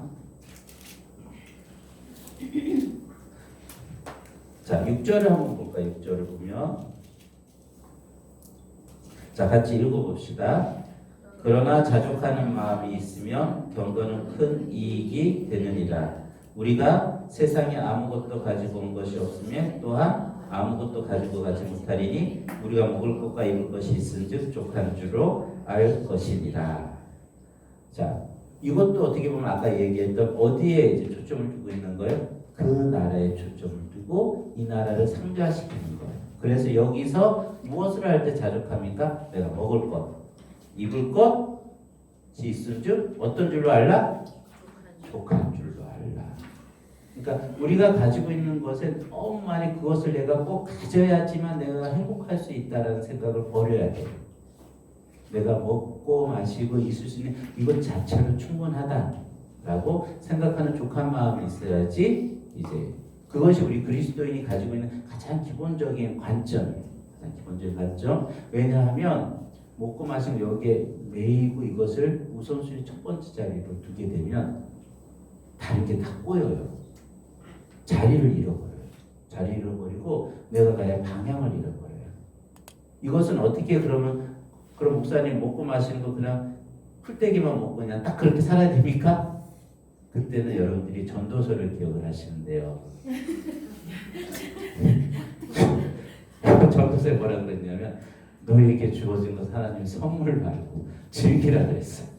그러니까 근데 이 균형이에요. 우리가 여기에 초점을 두지는 않지만 하나님 우리에게 선물로 주신 것을 기쁨으로 우리가 그것을 이제 감당을 하면 돼요. 그러나 거기에 매이지는 않아요. 우리 초점은 항상 하늘나라, 천국에 있고 우리 초점은 그리스도와 함께 거룩함으로 나아가는 그 길입니다.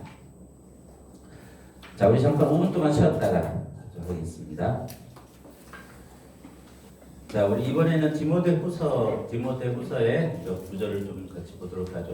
디모데후서는 바울 서신의 제 마지막 이제 서신입니다. 마지막 서신이어서 바울이 그리고 또 디모데란 자기의 그 아들과 같은 그 디모데에게 유서처럼 쓴 서신이에요. 유서처럼 쓴 서신. 자, 그럼 이 바울이 지금 도대체 어떤 상황 가운데 있는지를 한번 보면 자, 1장 15절을 한번 보세요. 읽어볼까요? 1장 15절 아시아에 있는 모든 사람이 나를 버린 이 일을 내가 아나니 그 중에는 뭐 누구 있고 막 얘기를 했죠. 자, 그러니까 지금 아시아에 있는 모든 사람이 나를 버렸다. 여기에 지명이 나오죠. 아시아라는 지명이 나오죠. 자, 그렇다면 이 아시아는 어느 지역을 이야기하겠어요? 소아시아겠죠. 그렇죠? 자, 소아시아라 그러면 소아시아면 바울이 언제 개척을 한 교회죠?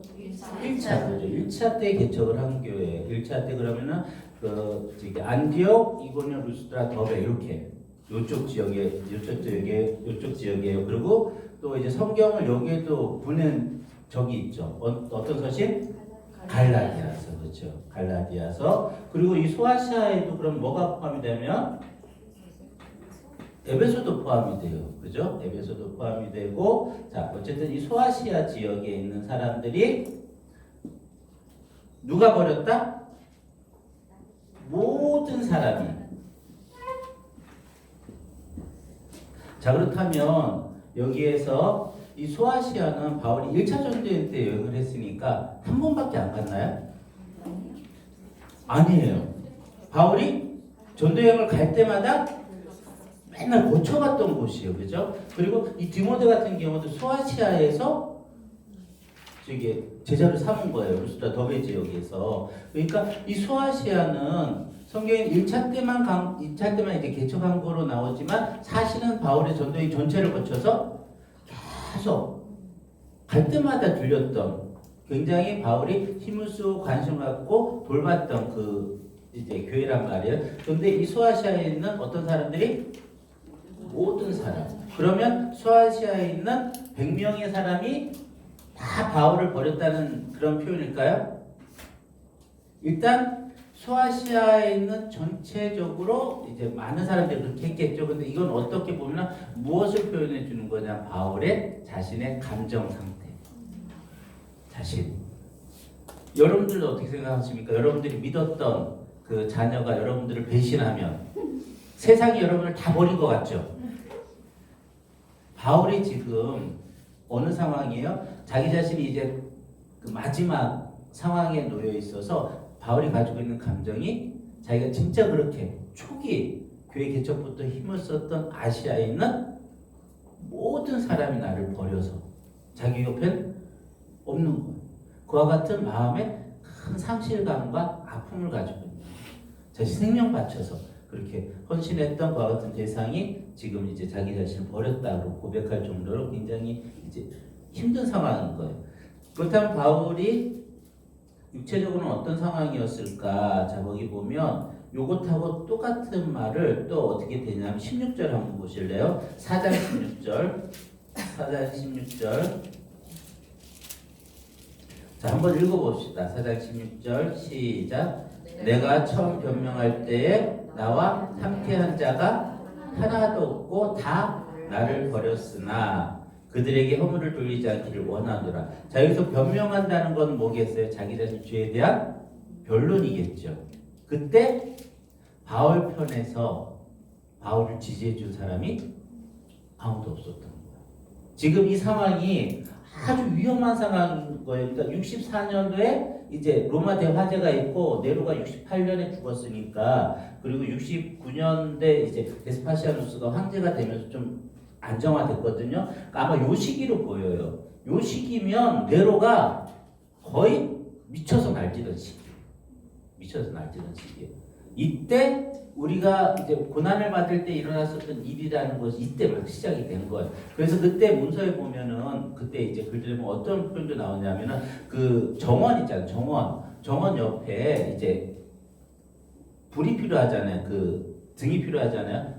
그리스도인을 태워가지고 거기다 꽂아놔서 그 등불로 대신 사용했다라고 표현이 돼요. 그리고 원형 경기장에 이제 몰아넣어서 경기장에 몰아넣어서 이제 그리스도인들을 죽이고, 어쨌든 이때 그 포악한 네로가 정신없이 그리스도인들 모든 걸 다 뒤집어씌우고 잡아서 다 죽이던 시기예요. 자, 이 상황에서 바울이 잡혔어요. 변론을 하면 그 다음에 어떻게 될까요? 같이 엮이는 거, 이건 변론의 가능성이 없는 상황인 거예요. 그러니까 어쨌든 그 혼자 마지막 서 있는 그 재판정에 아무도 자기 편이 없는 거예요. 그 상실감, 그 절망감을 안고 그 자리에 아무도 나와 변론하지 않았다. 모두 다 나를 버리고 떠났다.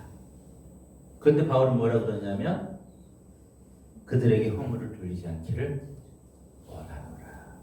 그렇지만 내가 그들에게 허물을 돌리지 않기를 원하노라. 사실 이 수준이 엄청나게 이제 어떻게 보면 영적으로 성숙한 수준이라고 볼 수가 있어요. 내가 그렇게 애정을 가지고 돌보고 사랑했는데, 여러분들이 사람을 섬기다 보면 그런 일이 있습니다. 나에게 진짜 급박하고 내가 그렇게 애정을 쏟았는데 나를 모른 채 하고 나에게 오히려 상처를 주고 막 그랬을 때, 그런 상처는 우리가 돌이킬 수가 없어요. 그죠? 돌이킬 수가 없고, 이제 저도 뭐 똑같은 상황은 아니지만 그런 비슷한 상황들을 이제 겪게 되면서 한편으로는 그런 부분에 대한 어떤 돌아오는 것에 대한 기대감을 많이 내려놨어요. 사실 목회자는 무엇인가를 받으려고 할 수는 없고, 그러면 그런 기대감을 가지면 꼭 상처를 받아야 돼요. 아예 그걸 버려야 돼요. 그걸 없애버리고 그냥 내가 할 것은 내가 이제 섬길 수 있는 최선을 다해서 섬기는 것이다. 그렇게만 이제 생각을 하고 어쨌든 사역을 하려고 그래요.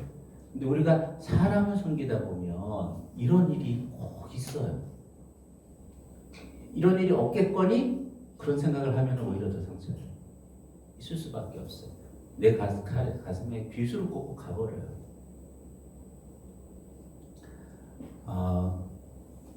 그런데 그때 우리가 좀 많이 성숙해서 바울처럼 고백할 수 있었으면 좋겠어요. 그들에게 허물을 들리지 않기를 원하노라. 예수님도 그랬잖아요. 예수님이 십자가에 달릴 때 그 옆에 누구 있었나요? 모두들 다 도망가고 혼자밖에 남지 않았어요. 베드로도 저주하면서 예수님을 버렸단 말이에요. 근데 예수님도 정말 저것이 번개가 내려가지고 근데 예수님도 바울보다 더 대단한 거죠. 그들을 용서하고 받아들였어요. 그리고 난 다음에 예수님 부활하시고 어떻게 했습니까? 다시 찾아가요. 베드로 다시 찾아가죠. 찾아가서 야단친 게 아니라 그를 다시 따뜻하게 안잖아요. 그게 예수님이 우리들에게 주신 능력의 근원이에요. 악을 악으로 갚지 말라는 거, 힘으로 힘을 누리려고 하지 말고 오히려 사랑으로 이기라고 이야기를 하는 거예요. 그럼 우리가 생각하는 사랑으로 누리는 게 우리가 뭐 때문에 문제가 발생을 하냐면 이제 우리가 생각하는 사랑의 정도가 있어요. 요 정도는 내가 참아줄 거야. 요 정도는 이제 참아줘요. 근데 요 정도 도를 넘었다. 그럼 여태까지 참았던 것이 사랑이 분노로 바뀌어요. 많이 참을수록 분노가 더 커요. 분노가 더 커져요. 그래서 하나님 앞에도 그래요. 하나님 저 참을 만큼 참았습니다. 근데 그게 하나님의 뜻을 모르는 거예요. 하나님은 어디까지 참으라 그러는 거냐면 너 죽으라고 죽는 데까지 참으라고 그래요. 그래서 우리가 누군가를 용납하고 그렇게 이해할 때 여러분들이 어느 정도 수준을 정해놓으면 반드시 여러분들 시험 들고 힘듭니다. 수준을 잡으면 하나님이 만든 수준은 뭐냐면 죽는 거예요. 바울처럼 모든 걸 내려놓는 거예요. 포기하는 거예요. 그런데 그때까지 내가 그걸 받아들이고 참으면 내가 죽을 것 같은데 내가 살아요. 그리고 그렇게 사랑을 해서 나를 버리면 나를 그렇게 모함하고 나를 원망하고 나에게 칼을 비수를 들이대던 사람들이 우리가 죽으면 돌이켜서 살게 돼요. 그런데 우리가 살아있는 상태에서 양을 정해놓은 상태에서 이 정도까지 참을 거야 그러고 그 정도까지 내가 참아주고 그 이상 넘어갔을 때 막 분노를 하게 되면 그 사람은 절대로 안 변합니다. 예수님의 경우가 마찬가지예요.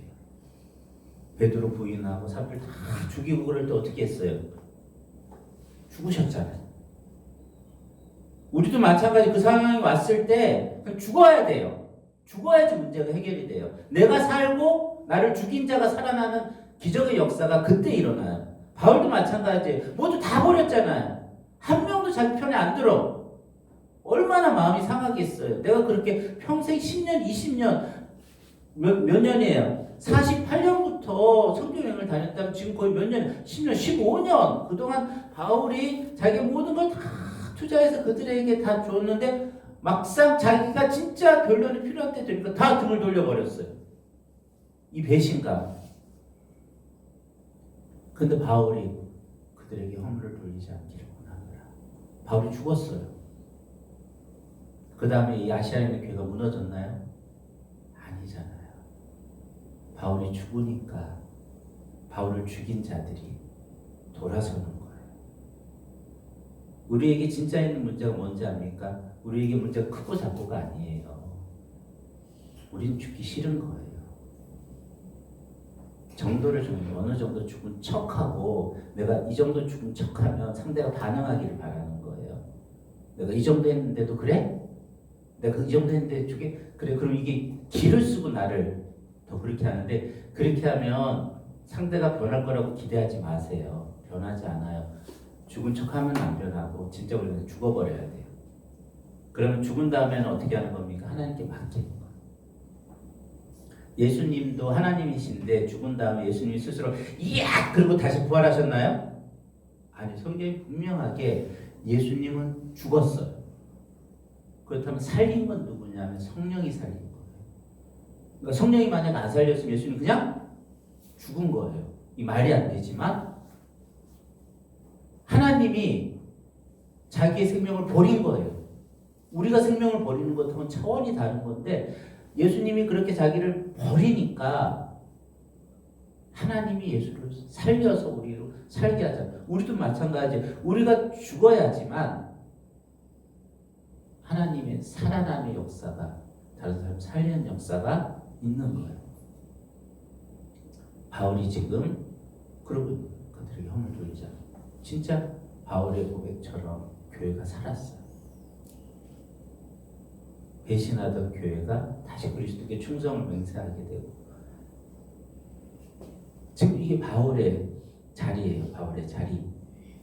그리고 거기 보면 13절을 한번 보실래요? 13절. 자, 10절을 한번 봅시다. 10절로 보면 읽어볼까요? 데마는 이 세상을 사랑하여 나를 버리고 데살로니가로 갔고 그레스게는 갈라디아로 디도는 달마디아로 갔고 누가만 나와 함께 있다. 그러니까 자기가 사랑하고 자기가 함께 사역했던 사람들이 바울을 버리고 다 도망간 거예요. 그 13절 한번 읽어볼까요? 내가 올 때에 내가 드로아 가보의 집에 둔 겉옷을 가지고 오고 또 책은 특별히 가죽 종이에 쓴 것을 가져오라. 저희 보니까 두 가지 가져오라 그러죠. 디모데한테 뭘 가져오라 그래요? 겉옷이요. 겉옷하고 책이죠. 겉옷을 왜 가져오라 그랬겠어요? 그렇죠. 추우니까.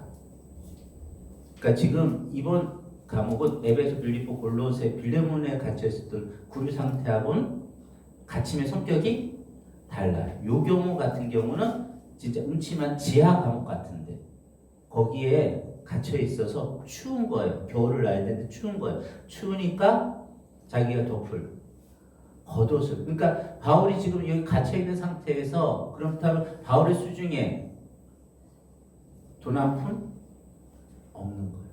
아무것도 없는 거예요. 바울에게 겉옷 하나 갖다 줄 성도가 없는 거예요.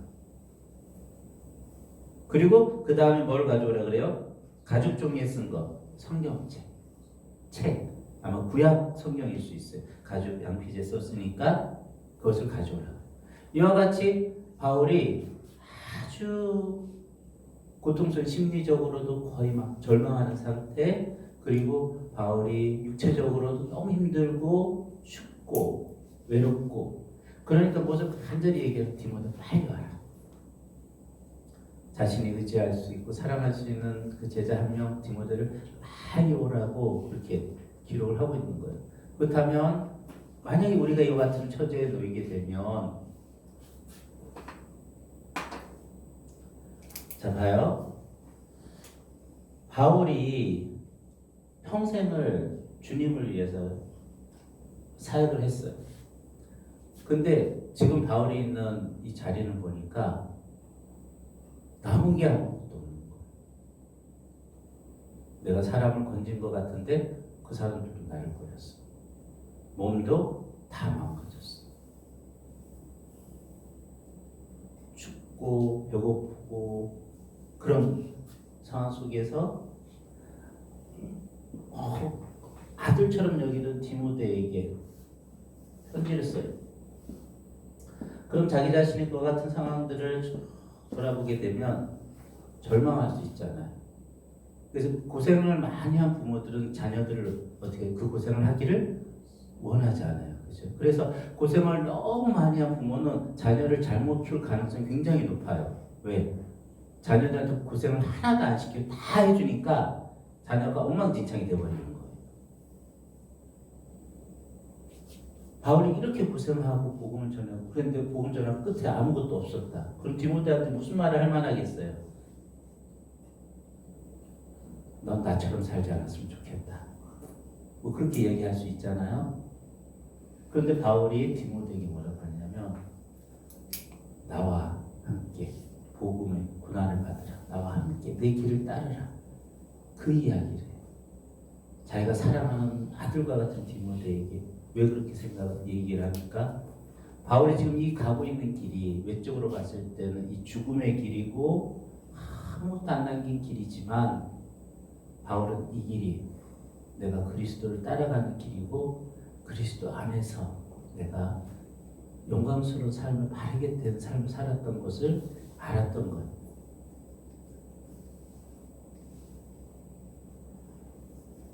여러분들이 꼭 이것을 기억하셨으면 좋겠어요. 뭐냐면 현대 이제 인들에게 그리스도인들에게도 은연중에 남아 있는 이게 잘못된 가치관은 아닌데 이게 그 배경을 보면 굉장히 잘못된 가치관이 뭐냐면 우리는 행복해야 된다는 것 같은 잘못된 가치관을 갖고 있어요. 하나님은 이 땅에서 우리에게 분명히 평안과 행복을 주지만 세상이 이야기하는 행복을 주겠다고 우리에게 약속하지 않아요. 약속하지 않아요. 그래서 우리가 그런 생각을 하게 되니까 은연중에 어떻게 되냐 우리에게 다가오는 고통과 아픔과 힘든 것들을 다 이제 떨쳐내야지 부정적인 것으로만 생각을 해요. 그렇지 않습니다. 하나님의 목적은 제가 얘기했지 하나예요. 우리의 거룩함이에요. 그게 제일 소중한 목표고 그것을 위해서 하나님은 이 땅에 있는 고통과 아픔을 써요. 사용해서 우리를 다듬고 고치고 그래서 우리가 그와 같은 고통과 아픔에 직면했을 때 그걸 도망가라 그러는 게 아니라 부딪혀서 그 고통 가운데 넘어가기를 원하세요.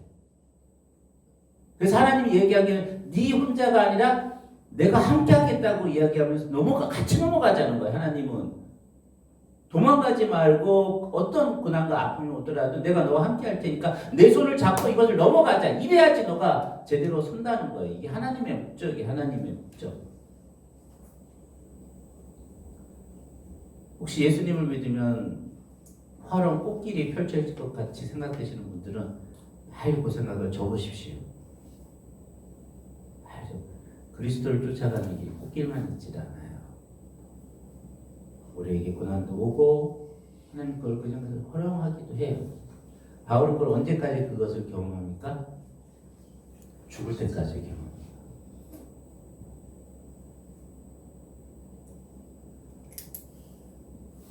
사실 목회자들이 그렇게 유튜브가 편한 삶을 살진 않는데 은연중에 이런 생각이 있어요.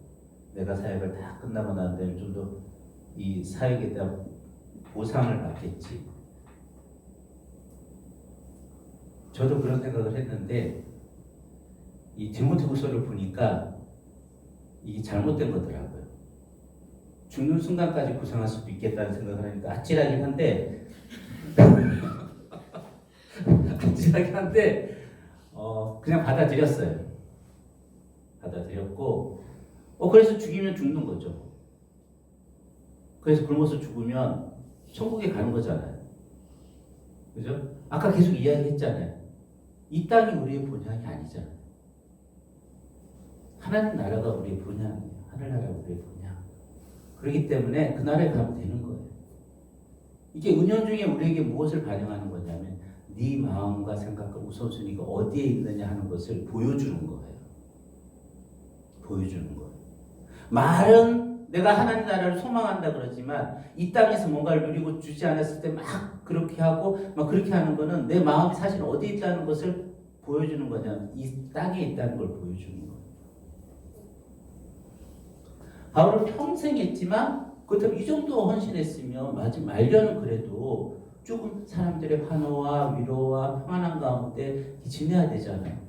근데 바울은 오히려 죽기 바로 직전에 더 큰 고통스러운 자리에 와 있었던 거예요.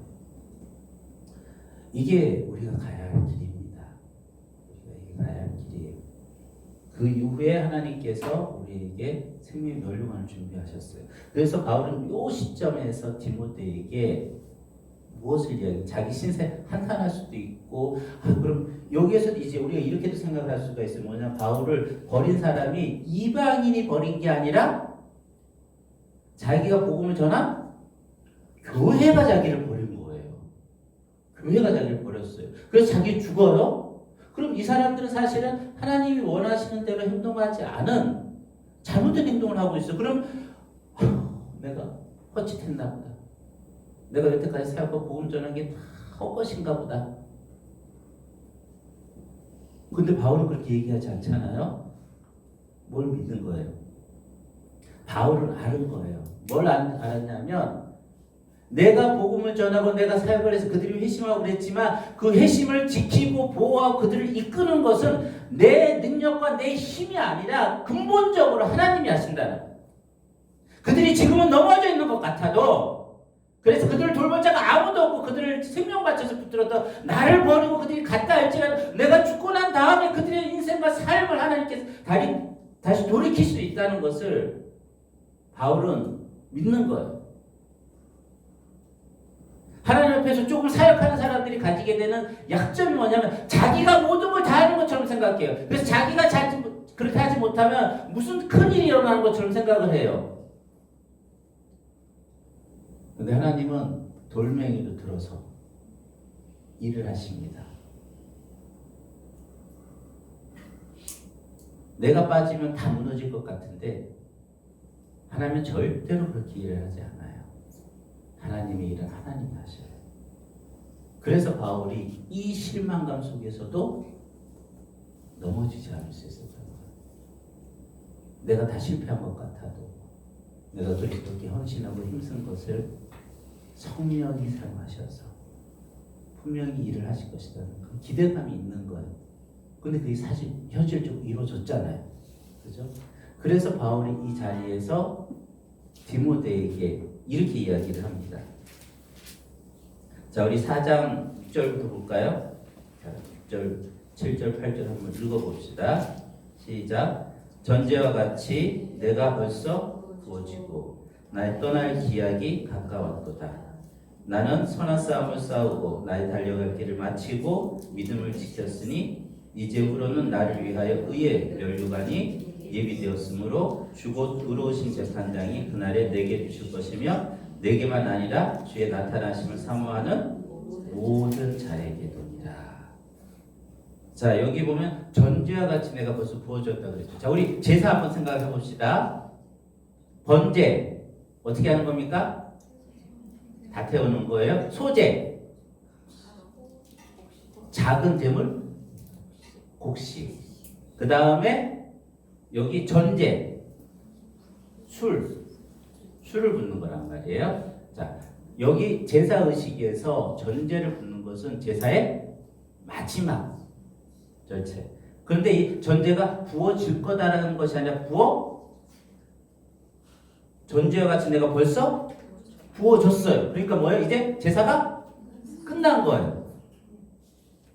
나의 떠날 시각이 가까웠다. 이 죽음을 직면하는 거예요. 그렇다면 여러분들 로마서 12장 1절 2절 말씀 기억나십니까? 너희 몸을 하나님이 기뻐하시는 거룩하고 산 제사로 드리라. 너희 몸을 하나님께 제사로 이야기를 하잖아요. 너희 몸을 하나님께 드린 거룩한 제사로 이야기를 하잖아요. 이제 바울이 자기 자신의 삶을 하나님 앞에 그 번제와 같이 다 태워서 드리고 제사를 여태까지 드려왔어요. 그리고 이제 제사가 마지막 끝날 때가 다 됐어.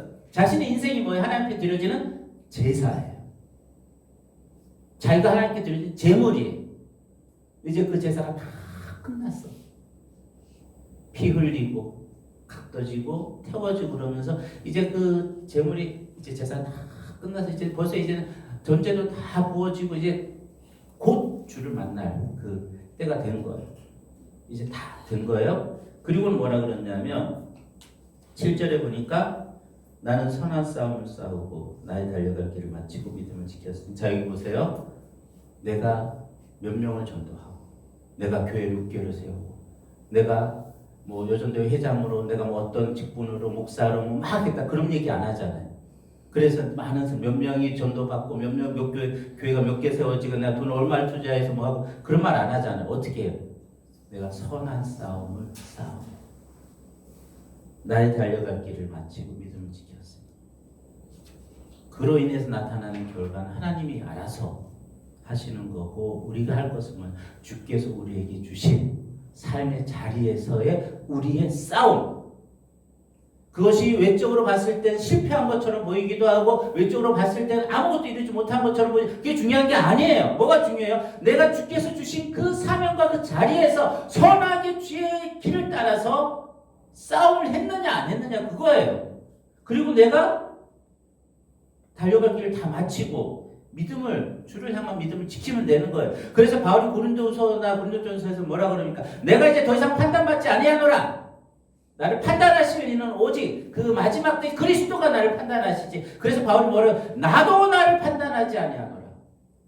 여러분들의 자존심과 자존감이 어디서 나오는지 아십니까? 우리의 자존감이 왜 허물어져요? 다른 외부에서 다른 사람의 이야기를 듣고 허물어지고 내가 바라보는 나의 결과를 보고 허물어져요. 근데 그것이 우리의 자존감의 근거가 아니란 말이에요. 우리의 자존감의 근거는 무엇이냐면 하나님이 나를 어떻게 보시느냐. 내가 나를 어떻게 보느냐가 아니에요. 내가 나를 어떻게 느끼느냐가 아니란 말이에요. 하나님이 나를 어떻게 보시느냐. 하나님이 나를 어떻게 기억하시느냐. 하나님 나를 어떻게 판단하시느냐. 이게 중요한 거예요. 이게 중요한 거예요. 바울의 지금 고백이 다 그겁니다. 주께서 주신 삶을 감당하고 내가 이제 다 지켰으니까. 그 다음에 바울이 그래서 그 다음에 기대하는 게 뭡니까? 8절에 보면 이제부로는 나를 위하여 의의 면류관이 예비되었다. 면류관은 이 땅에서 쓰면 안 됩니다. 면류관이 이 땅에서 쓰면 안 돼요. 그 면류관은 주의 나라에서 써야 돼요. 그리고는 그것을 자신만이 아니라 누구에게 이야기합니까? 죽어도 의로우신 재판장이 그날에 내게 주실 것이며 내게만 아니라 주의 나타나심을 사모하는 여러분에게도 우리 모두에게 이 의의 재판 면류관 그 나라에서 의의 면류관을 우리가 써야 됩니다. 이게 지금의 상황으로 보면 어떤 거냐면 억울하게 누명을 쓰고 한 사람이 감옥에서 처형을 받게 생겼어요. 그런데 그 사람이 앞에 있는 사람들한테 얘기를 하는 거예요. 모든 사람이 다 버렸어요. 나는 그래도 내 삶의 소명을 다 하고 나는 가서 난 이제 내가 갈 길을 가니까 너희들도 나를 당신들도 나를 따라오십시오. 그런 의미가 있는 거예요. 가장 비참하게 죽는데 그 자리를 사람들이 따라오라 그래요. 왜 바울이 이렇게 이야기를 할 수 있습니까? 바울은 자기가 가지고 있는 복음, 자신이 얻은 예수 그리스도가 얼마나 존귀하고 거룩하고 귀한지 그 가치를 알기 때문에 그래요. 알기 때문에. 그래서 다른 사람에게도 권하는 거예요. 다른 사람에게도. 그래서 우리가 고린도후서에서 봤듯이 바울이 어떻게 이야기합니까? 자기 자신의 사역을 이야기하면서 누구랑 비교를 해요? 모세랑 비교를 해요. 모세가 했던 그 이스라엘 역사상에서 전무후무한 율법을 주고 이스라엘 백성들을 출애굽시켰던 그 모세의 사역하고 자기 자신의 사역을 비교를 하면서 내가 더 위대한 사역을 했다 이거예요. 내가 더 위대한 사역을. 그만큼 바울이 자기 자신에 대한 프라이드가 자기 자신의 사역에 대한 프라이드가 굉장히 강했어요. 그래서 그 다음에 나오는 문구가 뭐냐면 하나님께서 나에게 이렇게 귀중한 사역을 주셨기 때문에 내가 이 복음의 해가 되지 않기 위해서 나 자신을 스스로 정결하게 하고 거룩하게 하고 흠이 없게 했다 그랬어요.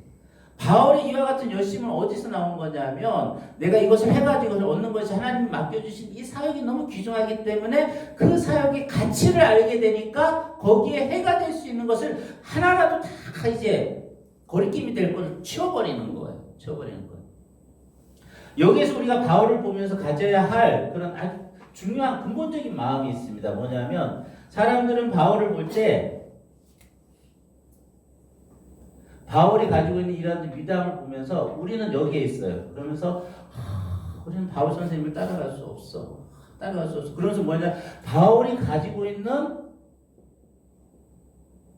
결과물만 봐요. 하나님께서 얼마나 헌신했는지, 죽음의 상황 속에서 얼마나 담대하게 죽는지, 그러면서 어떻게 소망을 가지는지 결과물을 보면서 나도 이럴 수 있을까, 나도 저럴 수 있을까 막 그러는데, 우리가 봐야 될 것은 바울이 가지고 있는 이 마지막 지점의 이 결과물이 아니라 바울로 하여금 이렇게 할 수밖에 없도록 만들었던 출발점을 봐야 돼요. 출발점. 그럼 바울이 이것을 갈 수 있도록 한 이 출발점은 무엇이냐? 이 출발점에 누가 있습니까? 예수 그리스도가 있습니다. 바울에게 이 예수 그리스도는 너무너무 현실적으로 다가왔어요. 왜 현실적으로 다가왔습니까? 바울이 이 예수를 만나기 전에 예수 때문에 사람을 죽였단 말이에요. 예수 때문에 사람을 감옥에 갇히고 예수 때문에 사람들을 막 핍박했어요. 그게 막 이 예수 때문에 그렇게 했는데 그 예수를 만났더니 자기가 생각했던 그 예수가 아닌 거예요. 어떤 예수? 하나님의 아들 예수, 메시아 예수, 나를 살리기 위해서 죽은 예수. 그 예수를 만나고 난 후에 바울의 평생 목적은 뭐냐면, 이때를 기점으로 해서 바울이 이전에 가지고 있었던 모든 것이 뭐라고 했다고 그랬냐면 쓰레기로 보였어요. 배설물과 같이. 배설물과 같이. 여기 이게 뭐냐면, 이게 너무너무 귀한 황금 덩어리인데 배설물이야. 배설물이야. 그렇게 본 게 아니에요. 제가 볼 때 지금 크리스찬들이 그러고 있는 것 같아요. 교회에서 하도 나 자신을 버리라 그러니까 자기가 볼 때 너무 귀중해. 너무 소중한데 의도적으로 자기 암시로 자꾸 얘기를 하는 거예요. 이건 배설물이야. 이건 배설물이야.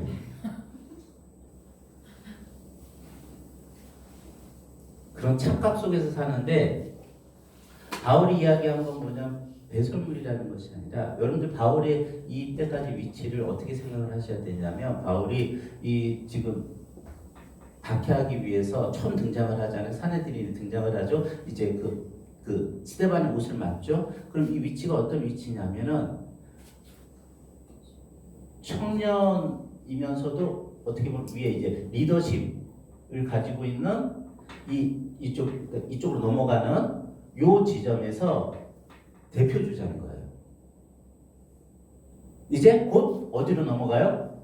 사내들인의 핵심 요원으로 들어갈 수 있는 그 위치에 지금 바울이 있었던 거예요. 그래서 바울은 이것을 충분히 감당할 수 있는 그 기초가 돼 있었어요. 왜냐하면 다소 지역에서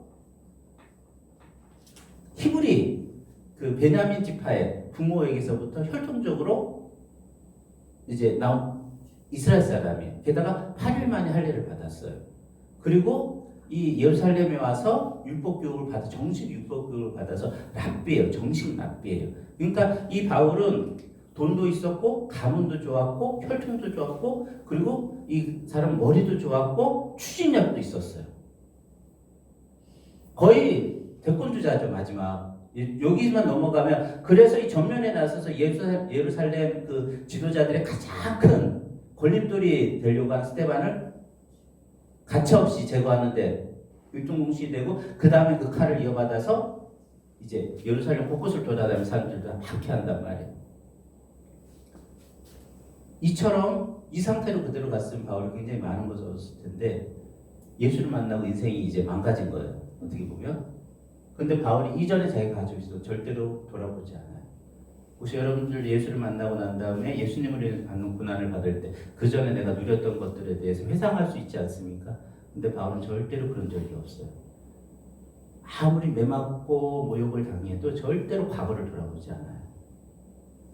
그때가 좋았는데. 이스라엘 백성이 그렇게 했죠. 이스라엘 백성이 가나안 땅, 이집트에서 나와서 가나안 땅에 들어가서 맨날 했던 얘기가 뭐나요? 그때가 좋았는데, 내가 이집트에 있을 때가 좋았는데, 자꾸 그 얘기를 한단 말이에요. 근데 바울은 그렇게 하지 않고 그걸 뭐라 그래요? 배설물이라고 그냥 딱 정의. 그러니까 뭐냐, 바울이 그렇게 보려고 노력한 게 아니라 그냥 배설물인 거예요. 그렇게 보이는 거예요. 그냥 그렇게. 여러분들의 성숙도를 볼 때 어떤 거를 여러분 보시면 되냐면, 여러분들이 그 전에 귀하게 여겼던 가치, 돈이나 명예나 뭐 아름다움이나 그런 것이 그렇게 눈에 많이 안 밟히면 여러분들 스스로 생각하십시오. 내가 그래서 좀 성장했구나. 근데 그게 눈에 자꾸만 밟히면 내가 뭐 의도적으로 해도 내가 아직 좀 더 가야 되겠구나. 그런데 여기에서 이게 착각을 하면 안 되는 게 뭐냐면 배설물로 보이는 것은 내 의지로 배설물처럼 보려고 하는 상태가 아니라 그냥 배설물로 보이는 상태예요. 그럼 뭐냐면 내 의지로 배설물로 보려고 노력하는 건 뭐냐? 나는 그렇지 않은데 의지적으로 노력하는 거예요. 그런데 그냥 배설물로 보이는 거면 내가 변화된 거예요. 성경에서 이야기하는 변화는 의지적으로 그렇게 하라는 측면보다 내 자신 자체가 그냥 그렇게 변한 것. 그게 변화예요. 그래서 내가 이와 같은 변화, 바울이 봤을 때 배설물로 보이는 거 왜? 예수님이 가장 아름답고 귀하더라. 예수님이 가장 아름답고 귀하더라. 그래서 바울이 평생 걱정은 뭐냐면 내가 어찌하든지 그리스도를 본받아 예수님의 모습대로 닮아서 어디까지 바울이 그렇게 하고 싶으면 죽음에까지 그리스도가 죽은 죽음까지 경험해 그분의 헌신과 순종과 사랑을 내가 배우고 싶다. 그래서 바울 평생 목적은 뭐냐면 예수님에게 완전히 붙잡혀서 늘 그것을 향해서 쫓아가면서 그리스도를 닮아가는 모습이었어요. 바울을 바울되게 만든 것은 뭐냐면 바울이 만난 예수님을 바울이 진짜 어떤 분인지 안 거예요. 그러니까 그 다음에는 자동적으로 나오는 거예요. 세상의 것이 배설물로 보이고 자기의 고난이 고난처럼 느껴지지 않고 다른 사람이 달리 버린다 할지라도 예수로 인해 서 있고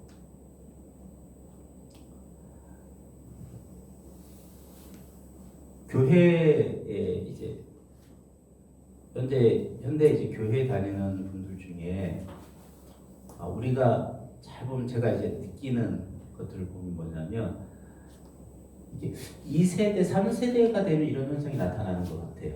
믿음이 2대, 3대가 되면 나타나는 현상 같은데 믿음의 1대 같은 경우는 예수를 믿지 않던 넌크리스찬 상태니까 예수를 믿기 위해서는 어차피 무슨 현상이 나타나야 되냐면 예수님을 만나야 돼요. 어떤 식으로 예수님 만나는 경험이 있어야지 자기가 여태까지 가져왔던 걸 버린단 말이에요. 그러니까 아무래도 이 1세대 같은 경우는 자기가 그렇지 않은 상태에서 변화된 이 사이에 바뀐 부분이 있어요. 바뀐 부분이 있고 이 부분에서의 그리스도를 만남이 이 사람의 삶을 다르게 만들어가요. 그래서 최소한 이 부분이 좀 다르게 나타나긴 하지만 이 부분이 있어요. 다르고 그렇기 때문에 이 예수를 알기 이전의 상태를 그렇게 동경하진 않아요. 좀 삶이 어려워지면은 좀 그런 건 있긴 하겠지만 그런데 2세대가 들어오면 뭐냐 이 사람들은 넌크리스찬의 상태가 없어요. 크리스찬의 상태가 있는 거예요. 있으니까 이 사람은 이 1세대가 만났던 예수님에 대한 경험 없이 그냥 그리스도인처럼 살아가는 거예요. 그리스도인처럼 살아가니까 이 사람들은 예수님에 대한 경험이 이 사람의 삶을 이렇게 만들어 간다면 이 세대는 뭐냐면 예수님의 경험에 대한 경험이 아니라 부모에 의해서 교육되고 내가 배움받은 그와 같은 것으로 인한 자기 자신의 윤리적인 어떤 그와 같은 욕으로 인해서 하게 돼요. 그래서 이 세대에 나타나는 문제점이 뭐냐면 예수를 만나지 않았으니까 뭐가 없냐면은 그 출발점이 없는 것과 같아요. 이 부분이 없는 상태에서 계속 요구되면 짐이 돼요. 그래서 교회가 자꾸 이 부분을 요구해요. 근데 물어보면 예수님에 대한 기쁨이 없어요. 그분이 나를 위해서 죽으셨다. 바울은 이것 때문에 거의 정신을 못 차리거든. 그리스도께서 나를 위해 십자가에서 죽으셨다. 그게 바울은 그 생각만 하면 바울은 그것을 위해 모든 것이 다 가능해요. 바울이 무너진단 말이에요. 그것 앞에서의 고생이 아니에요. 그 힘으로 인해서 전도하고 그 힘으로 인해서 나가 그것이 바울의 그 삶을 이끌어 우리가 그렇게 추앙하는 바울의 삶을 만들어내는 원동력이에요. 이것이 만들어냈단 말이에요. 그런데 이 2세대 같은 경우는 이 출발점이 없는 상태에서 자꾸 이렇게 요구가 되는 거예요. 안 돼요, 안 돼. 이러면 형식적인 그리스도인밖에 안 돼요.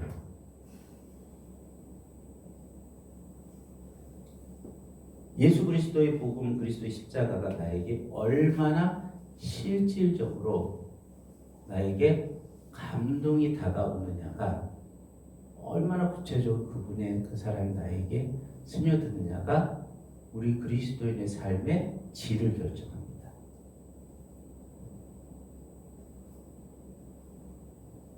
조금 선한 양심을 가지고 교회 생활을 하다 보면 어느샌가 교회 생활에 익숙해져서 뭐가 없냐면 그리스도를 만남이 없어져요.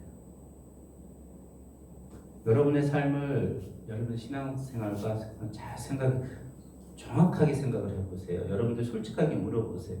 난 그리스도의 십자가가 그렇게 나에게 큰 감격과 내 가슴을 저미게 하고 나로 하여금 눈물을 흐르게 하고, 그 십자가 그리스도의 사랑이 나를 움직이게 하고 나를 감동시키는가? 여러분, 그게 없으면 그거 닦아야 돼요. 그냥 어물쩍 넘어갈 생각하지 마십시오. 그거 제대로 닦지 않으면 여러분들의 그 다음의 신앙생활이 반드시 왜곡이 돼요. 무엇과 같냐면 기초가 튼튼해야지 건물이 쭉 올라갈 수 있는 것처럼, 이 기초가 약하면, 그리스도라는 기초가 약하면 건물이 올라가다가 무너져요. 그리스도인의 삶은 그리스도를 제대로 만난 다음에 가능한 거예요. 이거 없으면 이거는 위선으로 가요. 위선이 뭔지 아세요? 내가 할 수 없는데 상대방에게서 요구받을 때 하는 게, 그런 척하는 게 위선이에요. 나는 할 수 없는데 그렇게 해야 된다는 당위성이 오면 사람이 위선을 하게 돼요. 자기 속과 다른 행동을 하게 된단 말이에요. 그건 자기를 죽이는 일이에요. 그러면 교회에서는 칭송받고 이렇게 인정받을지 모르지만 오래 못 가요. 그거는 다른 사람한테 다 보여지고 자기 자신 스스로가 비참해져요. 그렇기 때문에 혹시나 여러분들 중에 이 부분에 대한 감격과 기쁨이 절절히 없다면 뭐 더 지키려고 하지 마시고, 그래도 이제 최소한은 해야 되겠죠. 어디를 추구해야 되냐면은 내가 그리스도와 어떤 관계에 있는가, 그리스도가 나에게 어떤 의미가 있는가. 근데 이 부분이 생각처럼 그렇게 쉽지가 않아요. 왜냐하면 이 지식은 어디서부터 오는 거냐면 하늘에서부터, 하나님께로부터 오기 때문에 내가 만들어낼 수가 없어요. 그래서 이 출발점을 제가 볼 때는 교회에서 아주 쉽게 그냥 넘어가 버려요. 그래서 조금 뭐 이제 교회 열심히 한다 그러면 막 일을 막 덤탱이처럼 씌워놔가지고 이 사람들이 이거 생각할 겨를을 안 줘. 이 부분들을 확실하게 점검을 해야 돼요. 이 부분은 권사라고 얘기가 아닙니다. 장로라고 얘기가 아니에요. 이렇게 하면서도 신앙생활 잘 하는 것처럼 보일 수 있어요. 이 부분이 안 되면 아주 중요한 걸 없는 거예요. 그래서 이 부분을 가져야 되는데, 제가 이제 쭉 보니까 경험하니까 이게 참 애매하고 힘들어요. 왜냐하면 이 부분을 내가 이 부분에 대한 것이 없구나라고 그러면서 이 부분을 찾으려고 했을 때, 처음에 어떤 순간에 의해서 그 부분이 나에게 꼭 필요한 거라고 느끼는데, 조금 지나고 나면 그 갈급함과 필요성이 없어져요. 그래서 이 부분은 그냥 넘어가고 그 다음 단계를 하고 있어요. 이 부분에 집착하지 않는다고. 넘어가요. 그래서 이 부분이 해결되지 않은 상태에서 이제 계속 가게 되는 거예요. 그럼 점점 더 위험해지는 거예요. 그리고 이 부분은 하나님께서 묘하게 어떤 사람에는 한 번에 확 줄 수가 있는데, 어떤 사람에게 오랜 시간 간절히 구해야지 줄 때가 있어요. 그렇지만 이 부분이 꼭 돼야 돼. 그리스도가 나에게 내 죄를 위해서 죽으신 것이 하늘과 땅을 뒤엎을 만한, 도저히 상상할 수 없는 큰 사건은 내게 온전하게 전인격적으로 다가오는 이 경험과 하나님의 은혜를 반드시 구해야 돼. 반드시 구하고 여러분들 반드시 그것을 얻어야 돼요. 반드시 그걸 얻으면 분명히 우리가 신앙생활이 달라지고 우리의 믿음의 그 방식이 달라지고 바울과 같이 살 수가 있어요. 바울은 바울이 잘나서 그렇게 산 게 아니라 그가 만난 그리스도가 너무 우리가 상상할 수 없을 만큼 너무 실제적이었기 때문에 바울이 그렇게 살 수 있었던 것이고 우리도 바울만큼 저렇게 경험을 하게 되면 바울과 똑같은 행동을 할 수밖에 없어요.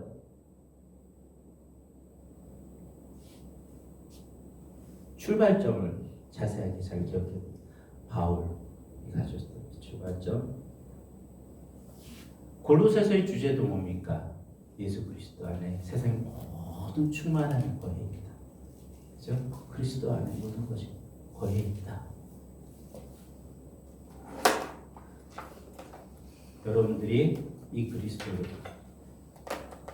꼭 사모하고 여러분들의 삶 가운데 깊게 경험하시게 되기를 바랍니다. 자, 기도하고 마치겠습니다. 하나님 아버지, 예수 그리스도가 우리에게 생명이십니다.